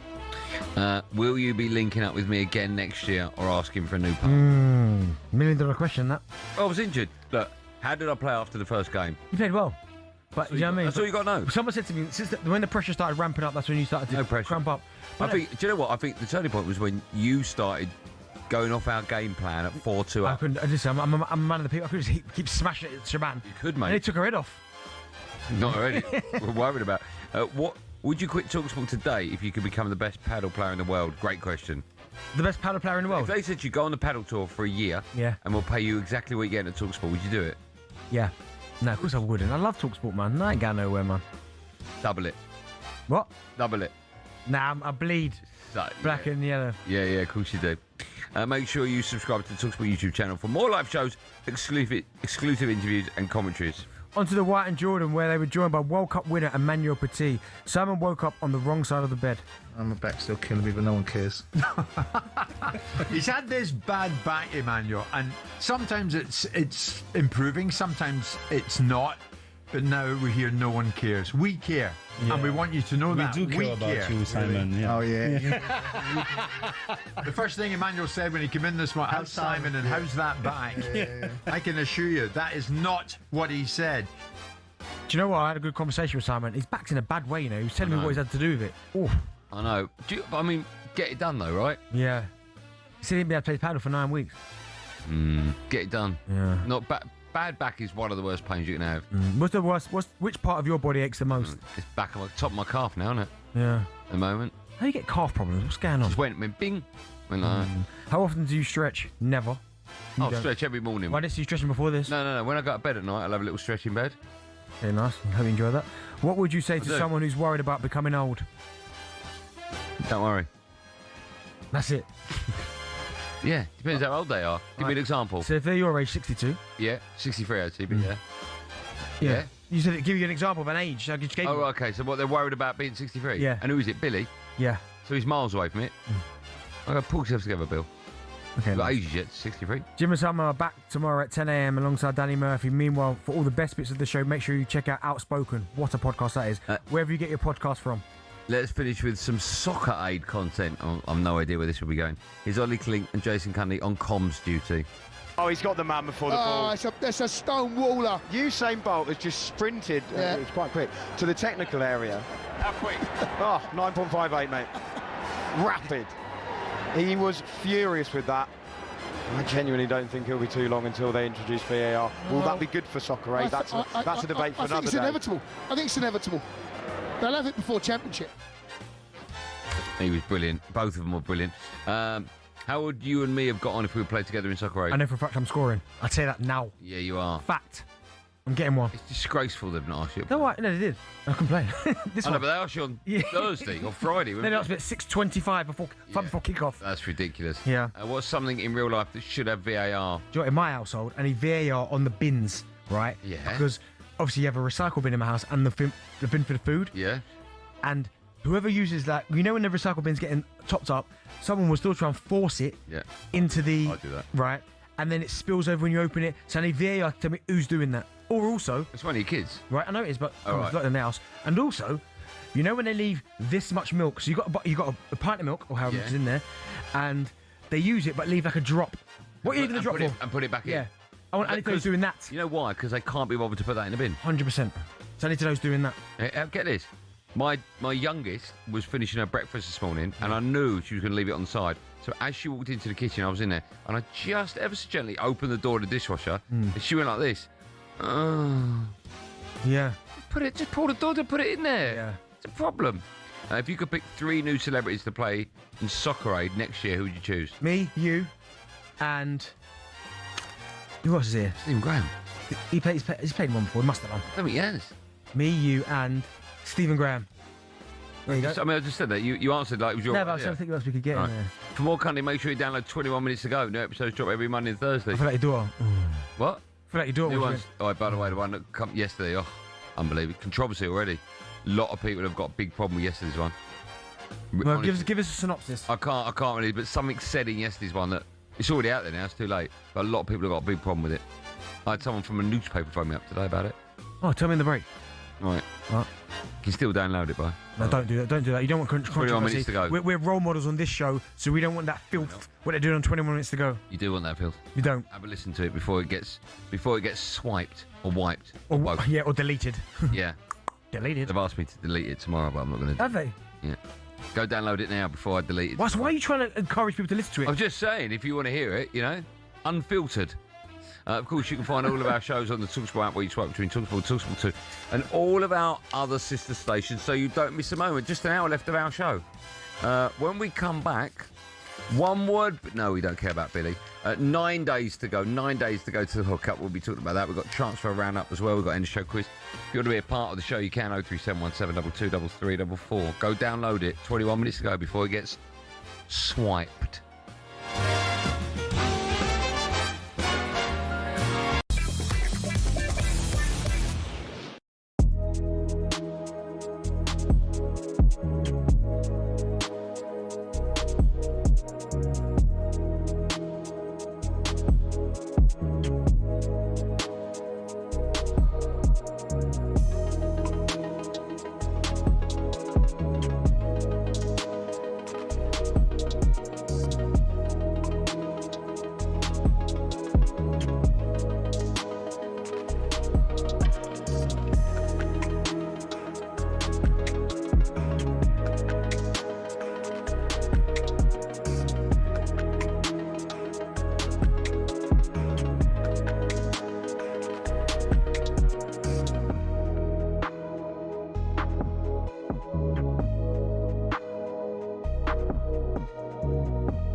a lot of this book, you got a lot of praise for a lot of people in it, from Stuart Pearce through to David Moyes or whatever.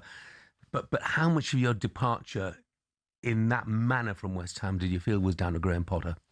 I think it was a lot down to him. Obviously, he didn't really know me as a person, didn't really know me as a player, other than what he saw me playing.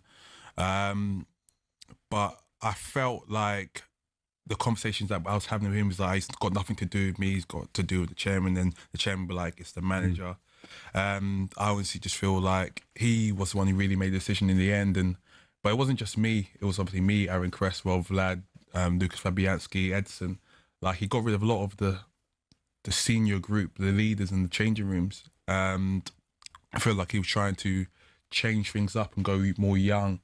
But then it's a bit of a contradicting factor because he did that. And then within 3 weeks, he was going, we've got the leaders in the changing room. Mm-hmm. When it's his decision to get rid of him. So it made no sense to me. I think, Michael, I mean, I'm looking at this, mate, and one of the quotes you said in the podcast was, I had resentment against the club. I hated them. Nothing to do with the fans, just the ownership. The only way they could feel my pain, was to be relegated. Now, do you think, the question I would ask you is, do you think it was a personal attack? Did it feel personal? Or, as you say in the book, humans, not robots, do you think... Monaco, Singapore, Las Vegas. What do they all have in common? Well, they're all F1 street circuits. 20 years ago, the sports only visited 3 a year. From 2026, there'll be 10, despite the actual racing often being worse. So why? Why are there so many street circuits? Cars racing past the Casino Monte Carlo is one of the iconic images in all of sport. But in the last few years, it's been joined in the Street Circuit Club by the dazzling Grand Prix on the Las Vegas Strip, in Miami, Azerbaijan and others. And there's no sign of the trend slowing down.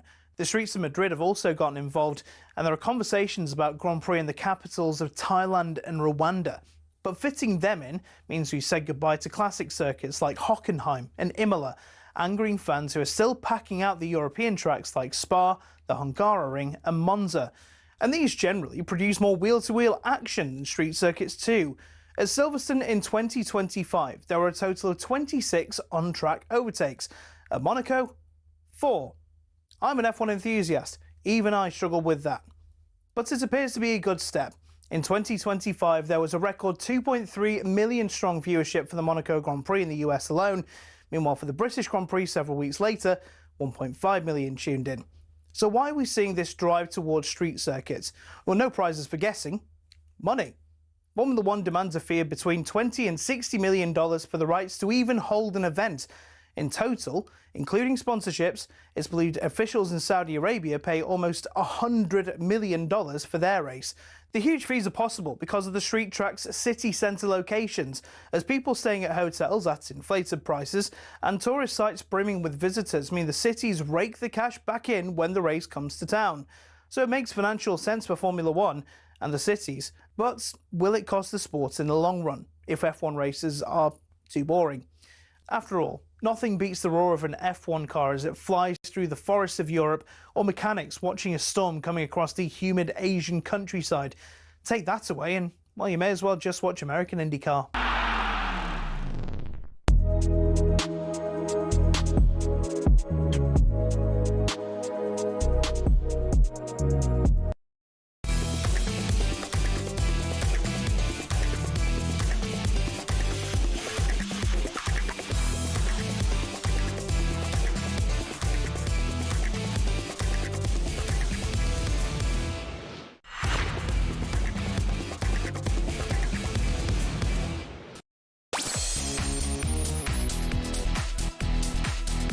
Well, Matt, last out drive of talkSPORT. Me, Andy Goldstein, the ledge that is Darren Bent is alongside me today.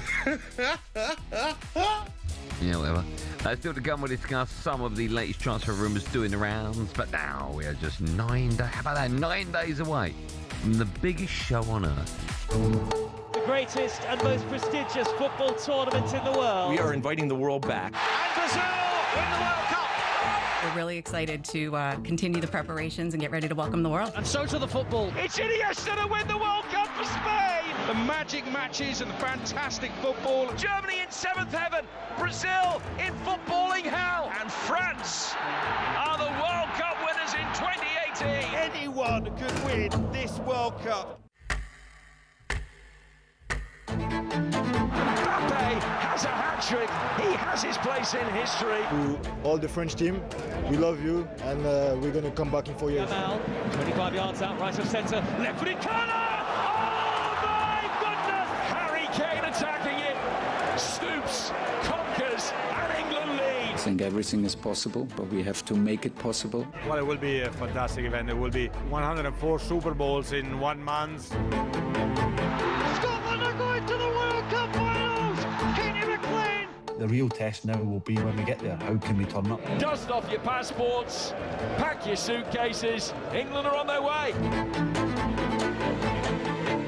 I prefer your commentary, Benny. Yeah, just 9 days now till the World Cup in USA, Canada and Mexico. Every single game will be live across the talkSPORT network. And remember, of course, the drive will come live from the USA once the knockout stages get underway.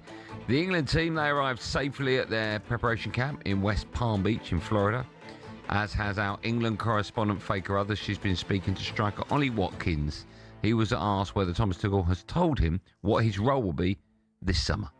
No, I think he hasn't spoke to me individually, but I know my game is different to all the other strikers. I think we're all completely different, and I know what I bring to the team. So he doesn't need to tell me what I bring to the team. I know that deep down, and I think everyone's seen that come like the back end of the season, what I'm capable of doing. And we can head over to Florida now and say hello and good evening to Faye Carruthers. Hello, Faye.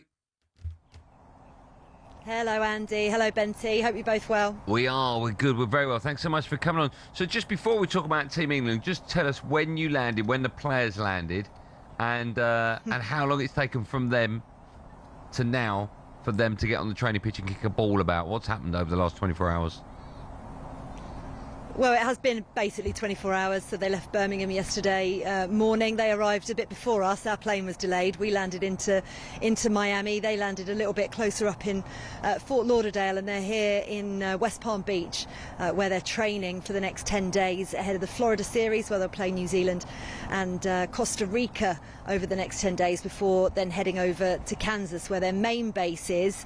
We had a little bit of a longer trip and finally got into our hotel around about 3 a.m. UK time, and then we've been straight here today to West Palm Beach, where they're training.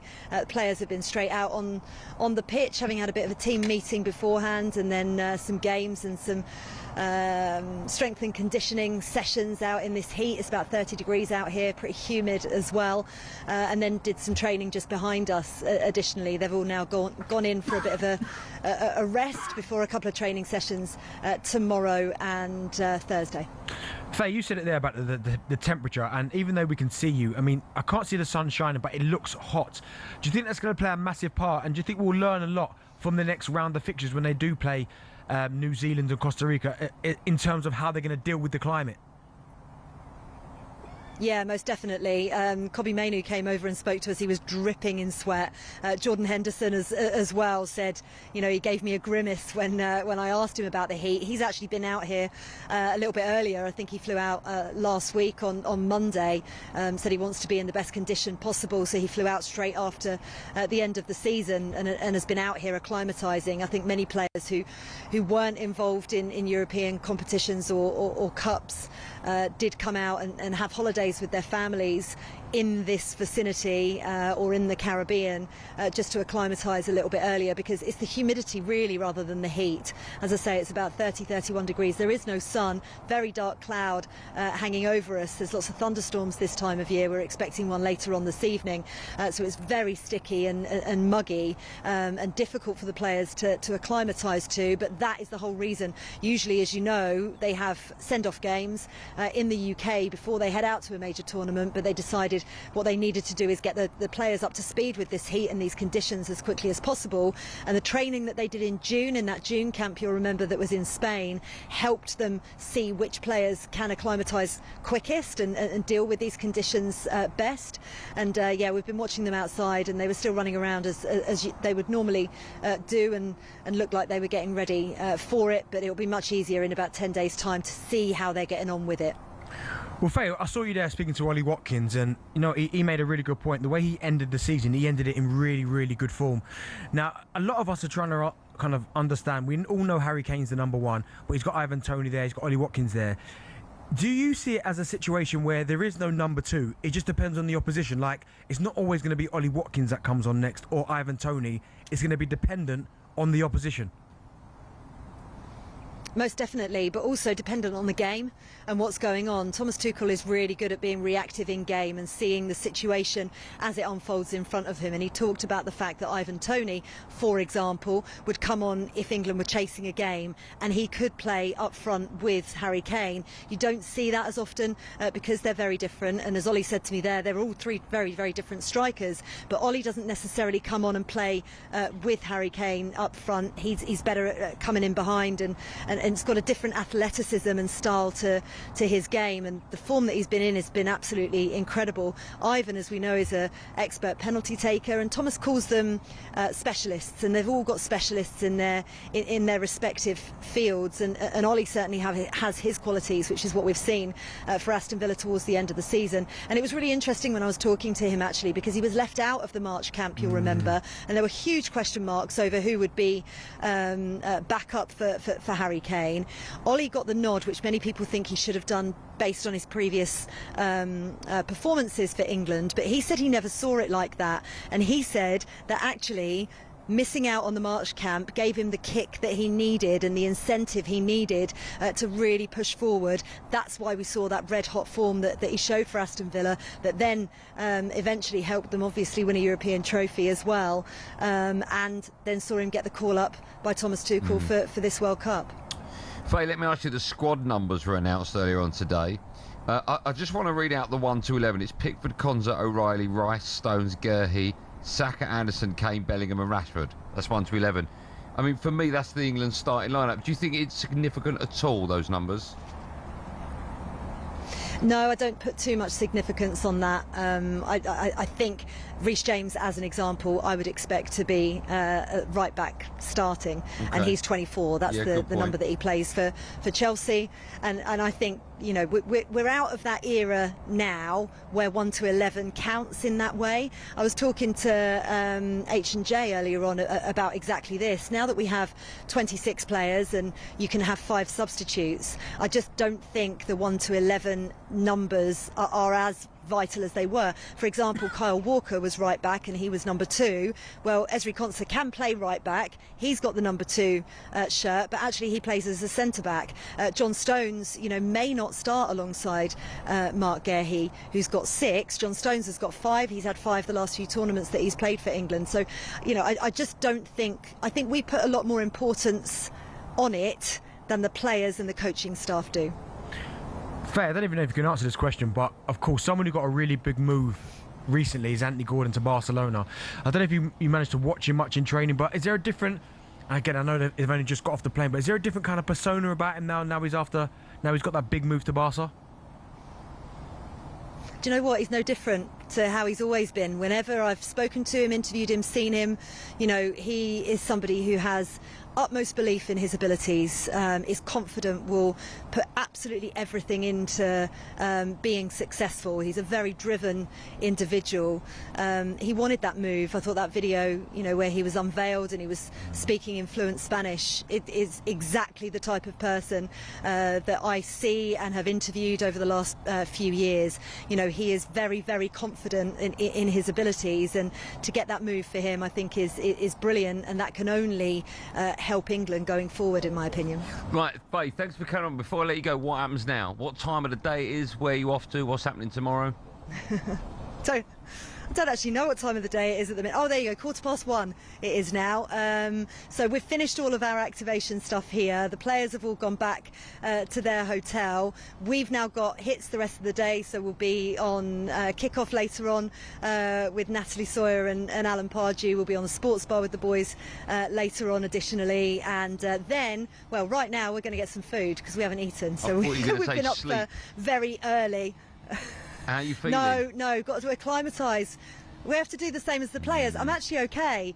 We stayed up till about 11:15 last night and got up at 6:30 this morning. Oh, wow, so you've done well. The quicker we can get onto USA time is all right. You know what it's like when you come over here. It's easier this way than it is on the way back. So yeah, we're okay. Yeah. Well, keep up the great work. You look great. Thanks for coming on and enjoy the rest of your day. Thanks, Faye. See you soon. Take care. There you go, Faye Carruthers. Out there with Team England. Just looks hot, doesn't it? You called it exactly right. It's not sunny, just hot and sticky. Yeah, horrible out there. I do wonder how they're going to kind of acclimatise to that, because even pre-season, when you go to hot countries where the game doesn't really mean anything, you're just trying to get fit, and it's like, oh my goodness. Yeah, where's the hottest place you've gone on pre-season? I remember going to Hong Kong, which is huge. Who's choosing that? We went playing that Hong Kong tournament. I promise you, it was so humid. Yeah, couldn't even breathe, man. I had to train at like 10 p.m. at night. That's insane. Couldn't breathe. You're playing Brazil. Yeah, went to Brazil for 3.5 weeks. What was that like? What, playing? Yeah. What was that like? Oh, that was with England youths, that was. Right. You didn't play in the American Isle, did you? No, we went there. It was a museum then. Oh, okay. But you just asked me there about how did we get on. This will tell you how we got on. We lost 1-0, 2-0, 3-1, 4-0 and 5-0. Oh, it's getting worse for you. So we lost 1-0 to Uruguay, I think it was. 2-0 to France. 3-1 to Brazil. Was it Brazil? No, Mexico. 4-0 Brazil, 5-0 to I can't remember it was, but Argentina. No, Korea. All right, smashed. It's getting worse and worse. Couldn't deal with it. If you want to have your say on anything that we've spoken about, including of course the shirt numbers, do you think it's significant, the squad numbers? I think in some situations, yes. I think the cons are two, and the Reece James, I think Faye's absolutely spot on. Yeah, no. Me too. But I think a big one for even Bellingham. People question, what's he going to do? Mate, he was always getting the 10 dog. Yeah, of course he was. was. He's a big dog. Yeah. If you want to have your say on all the above, you can. 03717 22 33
On the England front, then, what do you make of the squad, and are you optimistic from looking at the 26? I'm optimistic in terms of him maximising the potential to get to the latter stages, semi-finals, finals, possibly even winning.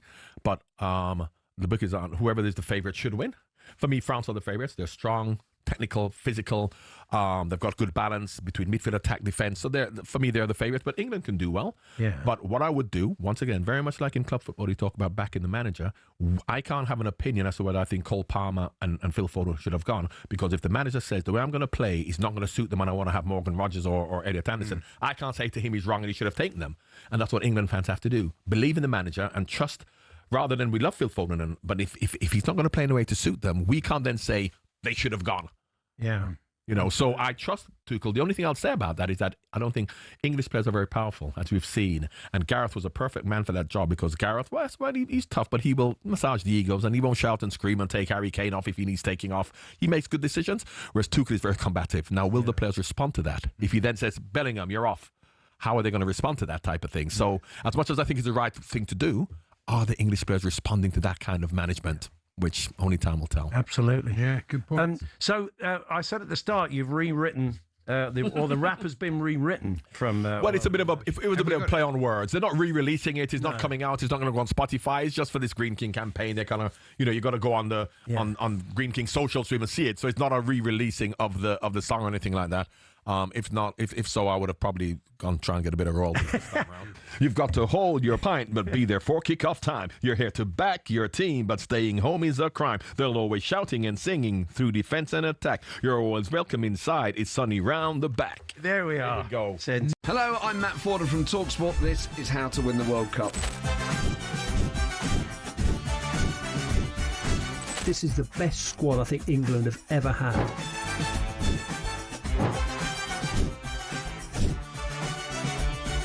He used to love America, now he doesn't. It's very sad. It was so important to succeed because of all the pressure we received. Don't jump for this one, I'm going to knock his head off. Warning, this podcast does not guarantee England will actually win anything.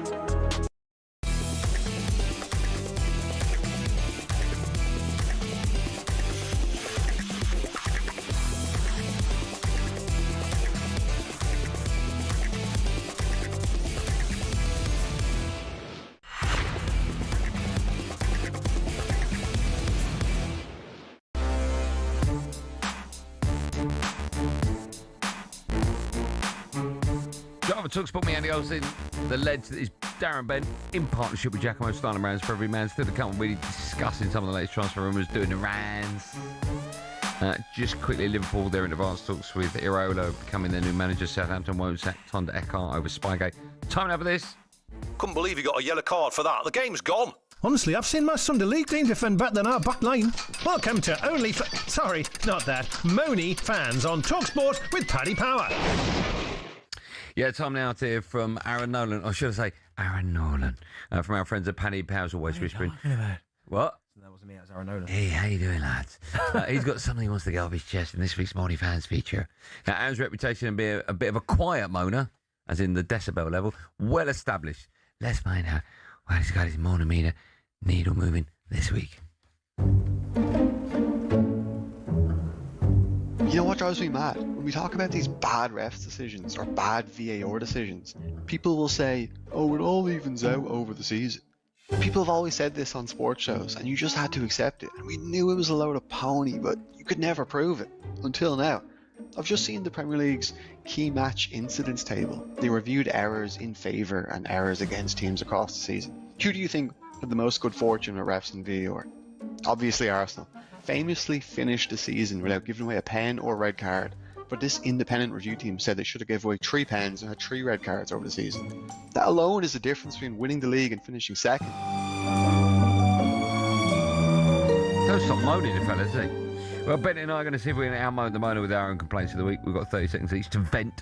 Producer Joe will put his kebab down, and then he will decide whether or not we've eclipsed Paddy's moaner in chief. Darren, would you like to go first or second? I'll go first. I mean, the guy having a little dig at Arsenal at the end is just annoying. Oh, go for it. Your 30 seconds begins when Jack finds the... Oh, he's found it already. Yeah, I'm moaning about people trying to moan at Arsenal's season this year and taking... Not even so much taking pleasure in Arsenal's demise, because, listen, they lost the Champions League final, but when you think about what they've done this season, the defensive record as well, only Man City scoring more goals, winning the Premier League title the first time in 22 years, it almost feels like winning the Prem did not happen.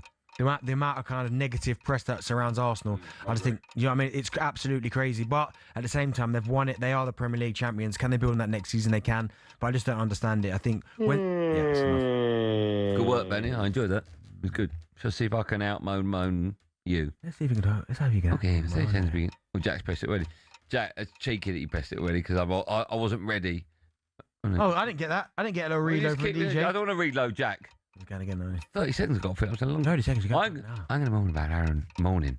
I'm going to moan about rule changes constantly happening. Right now at the World Cup, you got some where if a ball goes out for a throw, you got what an allotted time like 5 seconds. Sprint. Right, when's that going to start? When's that going to finish? Or they're going to they can review the second yellow card if you're on a yellow, but now not the first.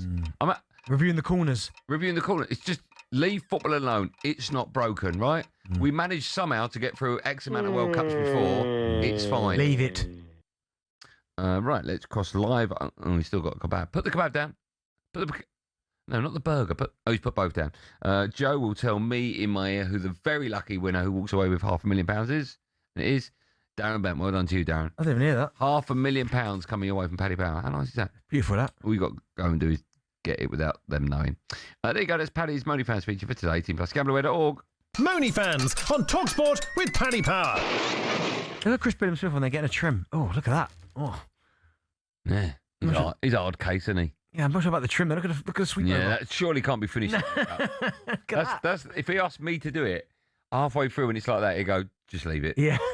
What films have you been watching recently? I downloaded this Spider-Man Noir, whatever it's called. Watching any of it? I haven't watched it yet, but I played it to Mrs. G yesterday and she went, well, this annoys me. Sometimes I'll find something and I know she ain't going to watch that. Yeah. And I go, I'm going to watch this next. And she'll go, well, that looks good. We should watch it together. And I'll be like, oh, I was going to have that for the train journey. Yeah. No, I'm watching it. I mean, that is my train. Wait, got a bowler pick with producer Joe. Oh, here we go. This annoyed me. Oh, here we go. This annoyed me.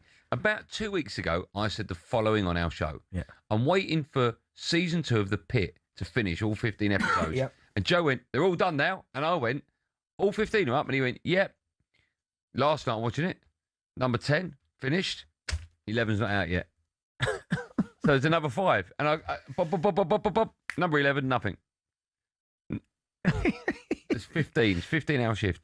5 left. No, it's not 3. It's 15. Joe. Annoying. You like that? Annoyed me. I love The Pit. Yeah.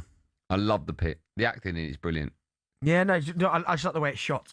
Have you watched it as well? No, I watched a couple of episodes. The train track one was where I kind of towed the line a little bit. But here's the thing: if you're an actor and you've got like a part in the bill, surely it's a lot easier to learn lines of like, "Oh, this governor, he's down that way. I ain't seen him for weeks." Than the patient in room 4 needs a bypass. Yeah. No, I'm trying to think what else I've been watching recently. So I've obviously Spider-Noir I've been watching. Hey, I tell you what, Joe. Here we go. Joe deserves a big mention. Thank you.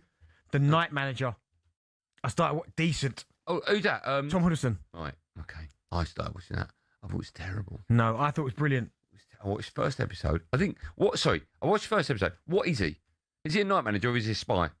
Is he a double agent? I don't know what he is. Yeah, you got to keep watching. I didn't want to because it didn't explain it. I wanted to know what he was in the first. Nah, but I really enjoyed the Night Manager. But you know what? I know he's probably listening, and I know I won't see him for another year. I didn't think it was any good. No, I loved it. But do you know what? I should have. Did you love it? Yeah, I'm loving it. I mean, I ain't finished it. I'm really enjoying it. I know a lot of people do. I'm trying to. I should have asked him on Friday when we interviewed him. Do you know the way he kind of you know I'm going with this? You know where he kind of conducts himself, the way he talks, unbelievably. Right? What role should he be like in the mix for? Don't say James Bond. But he should. No.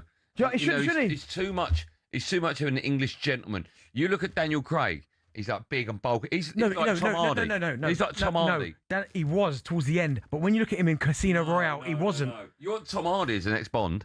Who'd you rather have, Tom Hardy? Oh no, I don't want Tom Hardy. I don't want Tom Hardy. No, but who? That kind of. No, the reason why listen, I love Tom Hardy.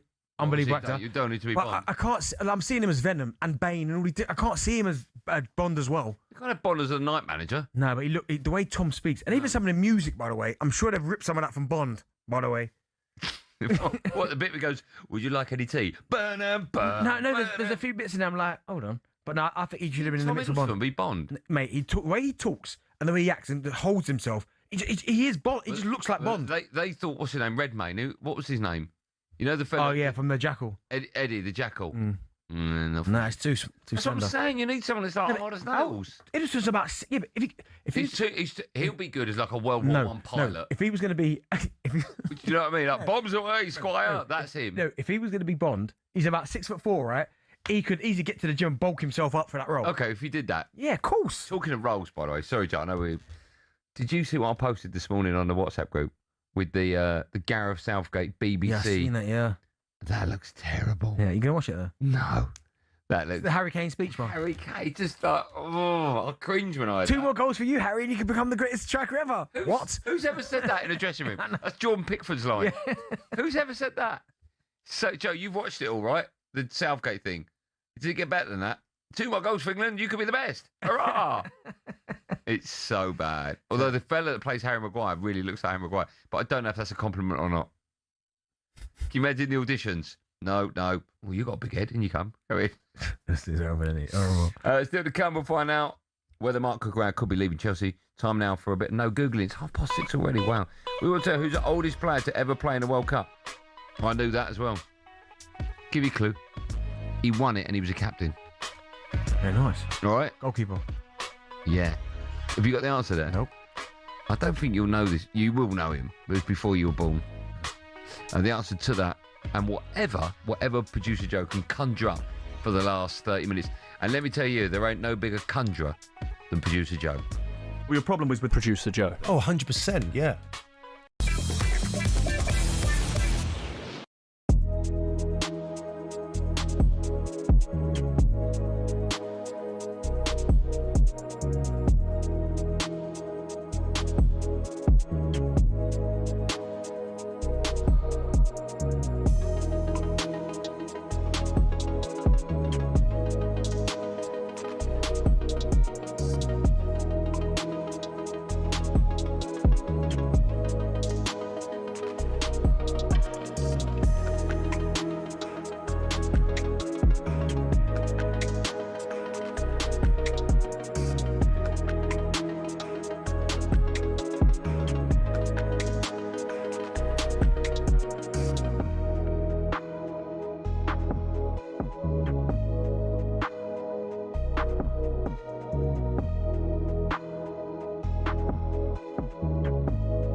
When you guys won it in '98, the double, did you evolve after that? We knew or that did you stay the same? We wanted to play offensive football, you know, because for me, I totally agree with you, Simon. I will probably add something, you know, that for me is very important. You cannot play next season the same way because I think the pressure will be high, you know, in the medias, but as well from the fans, even from the Arsenal fans. Everybody is very happy and very proud of winning the Premier League this season. But we are a little bit frustrated in terms of the way they play. So for me, the most important, except the fans and the press, is the players. Do you think the players are very happy to play the way they did? Even thinking that they were leading the score against Paris Saint-Germain, even thinking that Paris Saint-Germain is the best team in the world, that there is no shame to defend against this team because they are such good players, you know. But do you think that Arsenal, the players, will be happy to do exactly the same thing next season? You have to enjoy what you're doing on the pitch. This is the best way of winning things. Yeah. If you don't do that, something's going to break, you know, into the team. Would you have enjoyed playing like Arsenal play? This way? Yeah. If I won the Champions League, of course. But they didn't. They won the Premier League, so they have something in their mind thinking, we did what we had to do to win the Premier League. But are you happy the way you they will say, yeah, very proud of defending, but in the meantime, Arsenal is not this. Arsenal is something different. Yeah. So I'm pretty sure why, you know, the criticisms you were talking about, you know, here in England, it's the same in France about Arsenal. I was very, very annoyed last week about that because I keep hearing the same. The kit man, one of the most important cogs in a football club's machine. But it's not just laundry and hanging up shirts in dressing rooms. Oh no, it's hours of dedication and a real love of the game. Every club does it slightly differently, but ultimately the kit man's the guy washing the training gear, repairing holes, cleaning boots, and that's before they even think about the match day. The day before a home game, a kit man will already be at the stadium making sure the kit is ready to be laid out, and if anything needs doing in terms of printing, stitching, cleaning, it gets done. On the day, the kit men are almost the first ones there in the morning. They're unloading kit from the training ground, medical bags, anything else a player or a coach may need between their arrival and full time. Once things are in full swing, they actually help with the warm-up too. When the whistle goes and the match kicks off, it's the one time a kit man can put his feet up. At full time, if they're at home, it's easy. All the kit goes in the washing machines, dries and is ready for use within the next 24 hours. Away from home, it's a different story though. If you're a kit man for Spurs, for example, you can't exactly use the machines at St James's Park. So it's back into the van, or onto the chartered flight, back to the training ground, wash everything there, and be ready to go again for the next game. Some might have to go to Europe a day later, so the pressure is definitely on. Working for a football club might look glamorous on the face of it, but we salute those who dedicate their lives to scraping mud off boots and washing a millionaire's underpants.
Java talks about me, Andy Goldstein Darren Bent alongside. For the break, I asked a question: who's the oldest player ever to play in a World Cup final?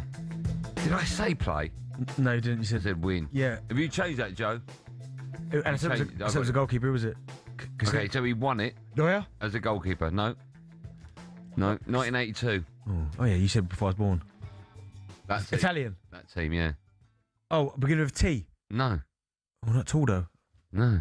Who was it? I don't know how tall he was, but... Italian goalkeeper in 82. Yeah, who was it? Do you not know? No. Dino's off. Oh, yeah, of course, Dino, of course. Yeah. When I think of 82, what I think of is Paolo Rossi. Yeah. I think of your boy, him. What's his name again? Marco Tardelli. Yeah. Is that the same one? Yeah. Paolo Rossi? Yeah, 82, because Paolo Rossi scored the hat-trick, yeah. Against Brazil. Knocked him out. Yeah, yeah. From us at 7, Natalie Toyo's kick-off tonight. She's got your pal, former Premier League manager Alan Pardew alongside her. But now let's have a look at the latest transfer rumours doing the rounds. And to help us do that, we're joined by talkSPORT reporter Ben Jacobs, who has touched down in LA and is standing in front of the SoFi for our World Cup coverage. Hello, Ben Jacobs. How are you? Hello, good afternoon, and of course here still good morning. And as you say, the SoFi Stadium is behind me, and the US's first game will be here against Paraguay.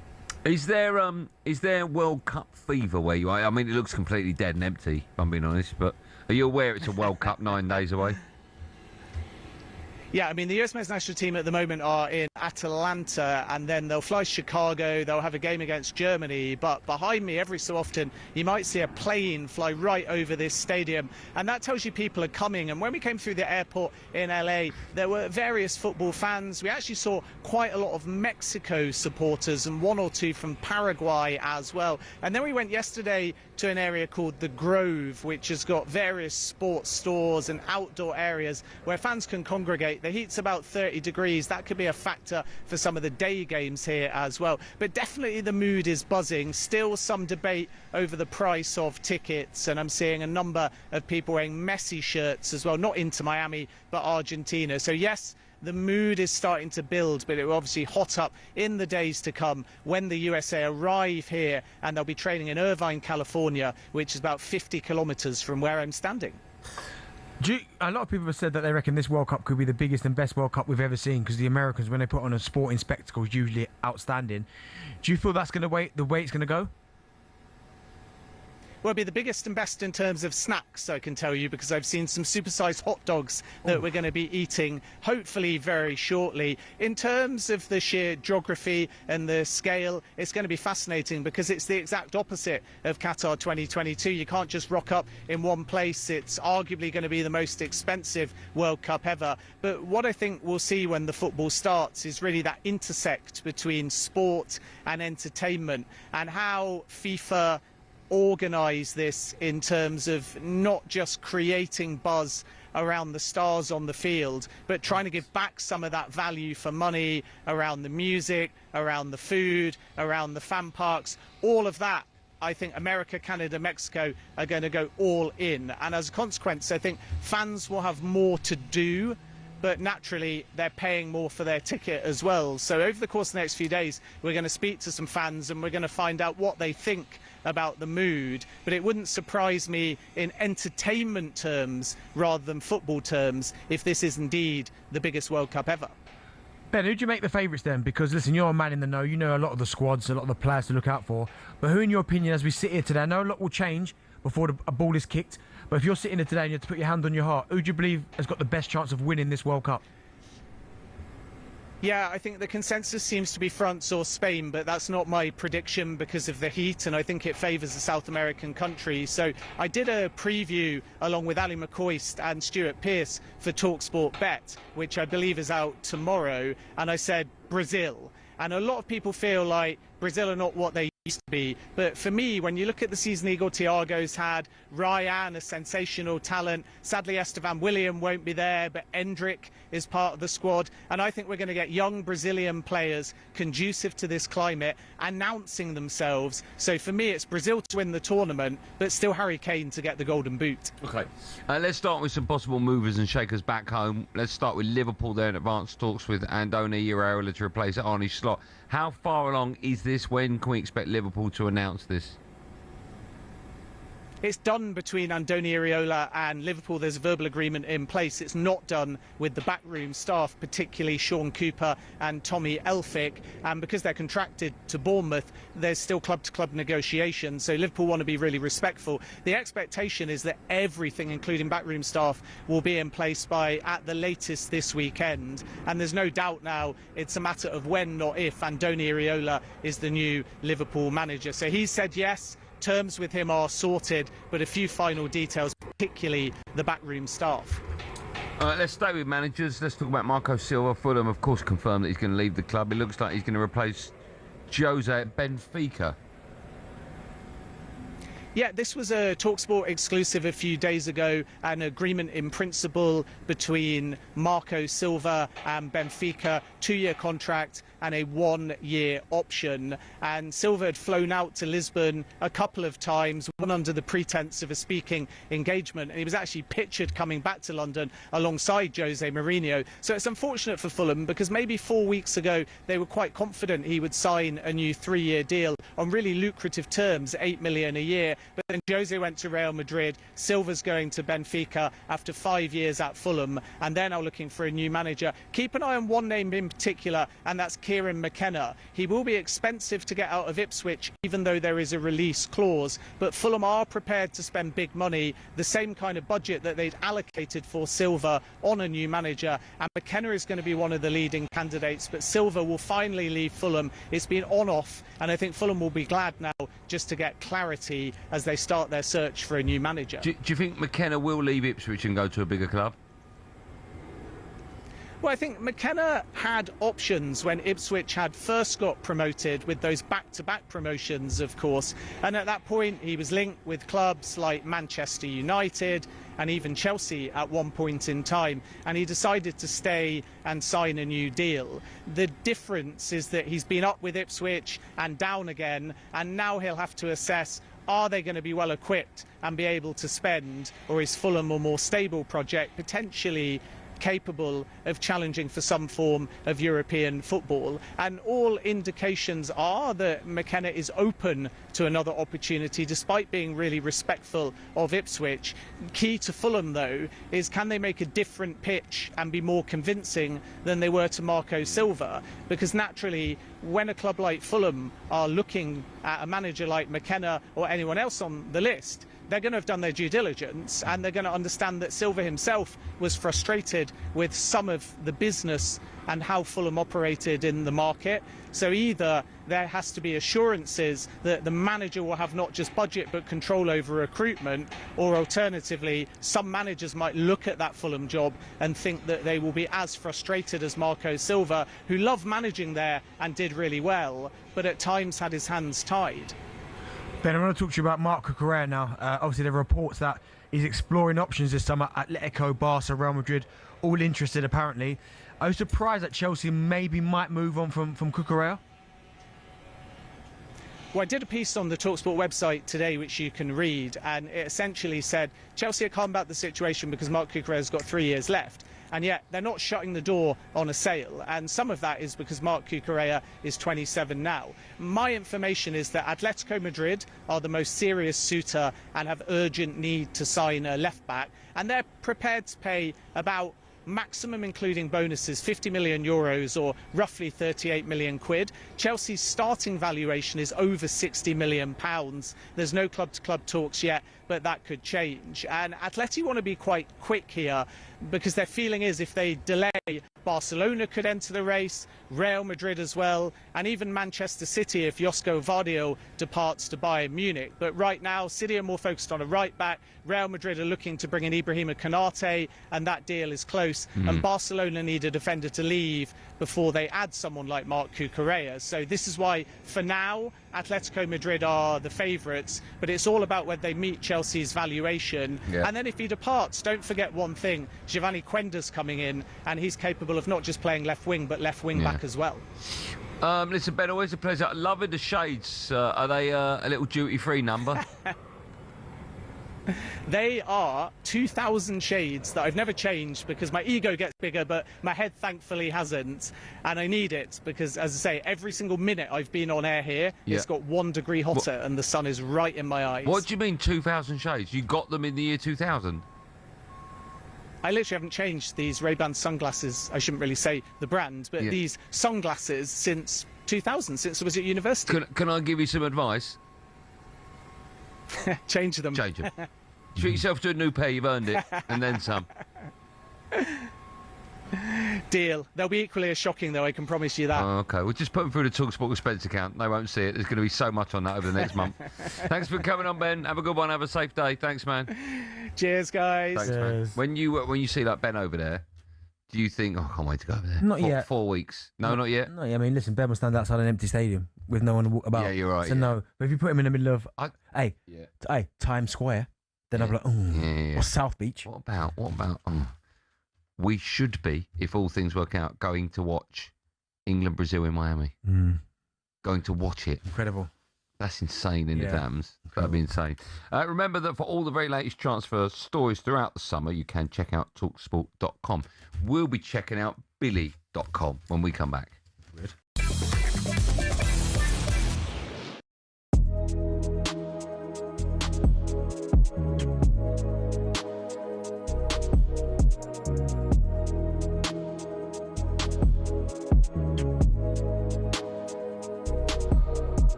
Right now, what he's complaining about, or saying he's suffering from, is a section of the fans having a go. Now, I don't know why they're doing it, and it might just simply be because he's the best player in the world, and it might simply be that it goes with the territory, and it might also be because he is a little bit cocky, and it might be that. And if he wants to exude that personality, which I don't know if he does or doesn't, you go with the territory. He is young. I accept that.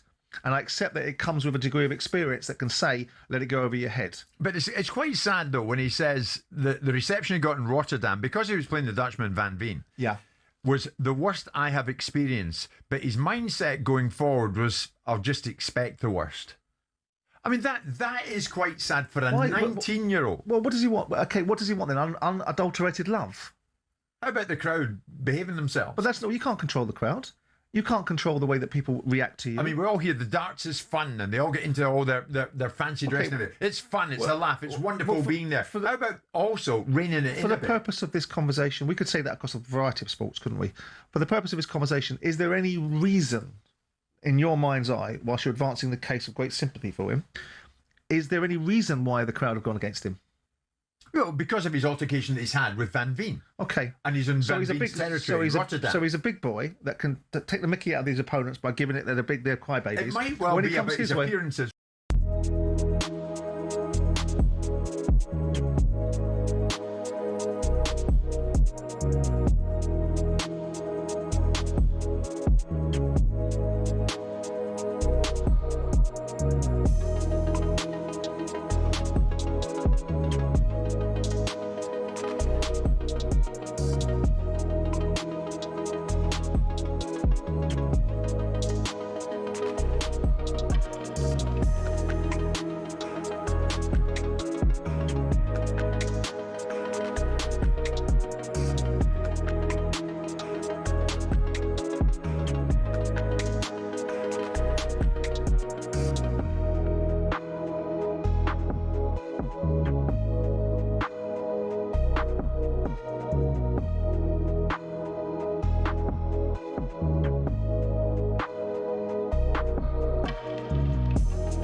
Driver talkSPORT, me, Andy Goldstein, water faster. Darren Bent, water faster tonight in partnership with Giacomo. Get fresh looks and great brands from Giacomo. For us at 7, Natalie Soyo's kick-off tonight. She's got former Premier League manager Alan Pardew alongside her. One more bully in the studio in just a moment. But England's women, they're taking on India in their third T20 tonight. Claire Cottingham is watching for talkSPORT and joins us now. Hello, Claire. What's the latest? Hello. Well, 2 wickets they've already dropped. The incredibly dangerous Shafali Verma became the first drop for India for just 11, bowled by Lindsay Smith and caught by the skipper Charlie Dean. It was England who won the toss for the 3rd time in a row this series. They elected to bowl in this big decider against India, against the head of the forthcoming T20 World Cup. Rather, we're saying at this point as well, India said they would have bat. There were no changes for England. Smriti Mandana was next, though. She went down. India reviewed LBW, but they lost it, and the Indian skipper was next out with some brilliant bowling from the skipper Charlie Dean. She was dropped for 8. At the moment, India, they are 38 for 2 in the 4th. Thank you for that. Wales, they're in friendly action tonight. They're taking on Ghana. Lawrence Moore has team news for us now. Lawrence, good evening. Yeah, good evening, guys. No World Cup for Wales, so this is a build-up for their Nations League A campaign in the autumn, where they're going to face Portugal, Norway and Denmark. Craig Bellamy yesterday revealed he'd turned down 2 offers to stay on as Wales manager and take them through to Euro 2028. The team he's chosen this evening sees 3 changes from the starting 11 that took the field against Bosnia in March in that heartbreaking World Cup playoff defeat. Harry Wilson, Jordan James are injured, Brennan Johnson is on the bench, Kiefer Moore, Josh Sheehan and Sorba Thomas are brought in. So that's starting 11. Cardano in goals, De Silva, Lawler, Roden and Nico Williams, the back 4, Ampadu and Sheehan, the 2 central midfielders. Sorba Thomas and Dan James give width, David Brooks playing off Kiefer Moore. While the Ghana Black Stars are warming up ahead of a World Cup, they are of course in England's group. Their star man is Anton Semenyo, but he starts on the bench tonight. There's also a starting place for ex-Arsenal midfielder Thomas Partey. They're managed by former Manchester United assistant Carlos Queiroz, who yesterday defended the controversial selection of Partey. Kick-off in a little under an hour as Wales play Ghana. Good work for that. Thank you, my friend. Guess who's in the studio, everyone? I can be your hero, man. No one's hero. Yeah. Like it's some bone broth. Never kissed anyone in his life. One with Billy's here, everyone. Hello. How are you? Really good. You know no one cares. I like my new song. It's nicer than the other ones. Yeah. What are we doing? Yesterday was a bit of a cop-out. 10 days to account all about number 10. I like to think he's got a list or maybe like generation game or something. No, I'll tell you what he's got. Guess intro. Guess intro, yeah. What are we doing? It's 9 days till the World Cup. Right. Lads. So it's that number 9. Mate, I'm guessing tomorrow's going to be 8. No, get some guest intro tomorrow. I'll see you about tomorrow. Okay. It might have to be number 8. Easy days. What you done? Watch Friends? Yeah. What episode? The Thanksgiving one where they all play American football on the lawn outside. Is that where you had a crowd around you? Yeah. Outside, Yeah. No, it was good. Andy, do you want to go first? Yeah, of course. My show, isn't it? Ain't. Andy. It is still Monday. Nah, ain't, mate. Just me. Humans are pregnant for 9 months. Well, women. Humans or women? Women. Oh. No. Let's not go there. Not well. Women. I'll move on. What is the record for the most children given birth to at once? Oh, in one go? Yeah. Like you twins or triplets? Or... Yeah. Can't be more than 12. So I'm going to go lower than 12. 9. Yeah. That's unbelievable. That's unbelievable. It is not. I had 11 in my head, but yeah. That's unbelievable. That is good. Benty, what's 9 times 9? 81. Don't try that yet. Don't watch that. Good work. Correct. Unbelievable. Come on. Correct. his face was like, huh? Math genius. Good work, D. Andy, the number 9 turns into a 6 upside down. Yeah. Give me another number which turns into a different number when upside down. So just a question. So like 10, would that... That'll be 01. Well, no, if you just flip it like that, right? Still be 1. You just look. There. Yeah, there. 10 could work. There. It'd be 10 would be 01, so it's a different number. 10 becomes 1. Depends if you turn it 90 degrees or you just... I'm flipping it. Hold on. What was your example? 9. Okay. Mine's 6. Yeah, I knew you were going to do that. 8. Yeah. 8's a good one. Well, it's still 8. Oh, different number. Oh, yeah, different number. Oh, sorry. Idiots. Oh, so 10 works then? Yeah, 01. But I got it. You could have had 16, becomes 19. Yeah. Or 98 becomes 68. Hold on. 16 does not become 19. It becomes 91. What about 69? Or 90. Huh? Yeah, 69. I could easily give you 69. Hey? And that becomes... Oh, no, it's still 69 though, isn't it? No, it's... 96. 96, yeah.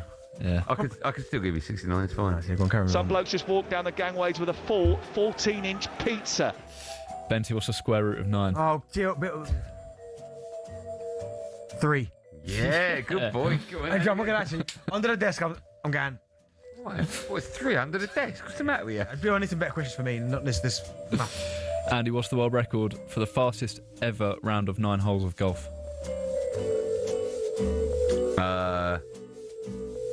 24 minutes. 20 minutes? That's even on fire today. In 12 seconds. Thanks. Not bad. I remember I was gutted on the 10th. Benty, Harry Kane is England's number 9 this summer. Harry and Kane are both first names. Give me 3 more famous people with 2 first names. Okay, so we have Oi, how mate? Stephen Graham. Yeah, that's a good one. You got okay, let's have a think now about Paul Smith. I know someone called Smith Jones. Yeah, I do. Yeah, I do. That's the worst. Okay, hey, John Jones. Jones isn't a first Yeah, name. I seen that called John Jones. Right, the fella we just hey, great singer, Billy Paul. Who's Billy Paul? He sang Me and Mrs. Jones. Billy Paul. All right. What about the fella we just did the transfers with? Ben Jacobs. Yeah, it's a good one. Reece James, another one. Okay. Do you want one more? Yeah, Closest one more. wins? Yeah, Cats. Smith Jones, you know. You know someone called Smith Jones. That's unbelievable. Cats have 9 lives. Yep. How fast could the fastest ever domestic cat run 100 metres? Closest wins. And write your answer down. You got a pen? Write it down. You got a pen? Yeah. Those, yeah. Quickly, we've got 20 seconds left. Write it down. 100 metres for a cat would take, I'm going to say, 7.5 seconds. Benny said 7.9. It is 7.5 though. I'm on fire Bang on. today. I bet it's 7.9, but he's Benny, your answer was poor. We'll be back tomorrow at 4 o'clock. We've got to go quickly, so no big long goodbyes. Have a great evening. Keep listening to talkSPORT. See you at 4. Be safe, everyone. Be safe.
in the penalty shootout, Emmanuel, it struck me to ask you: were you surprised that Gabriel? A little bit, stepped yeah. up? Yeah, I was surprised because I saw, for example, one player. I don't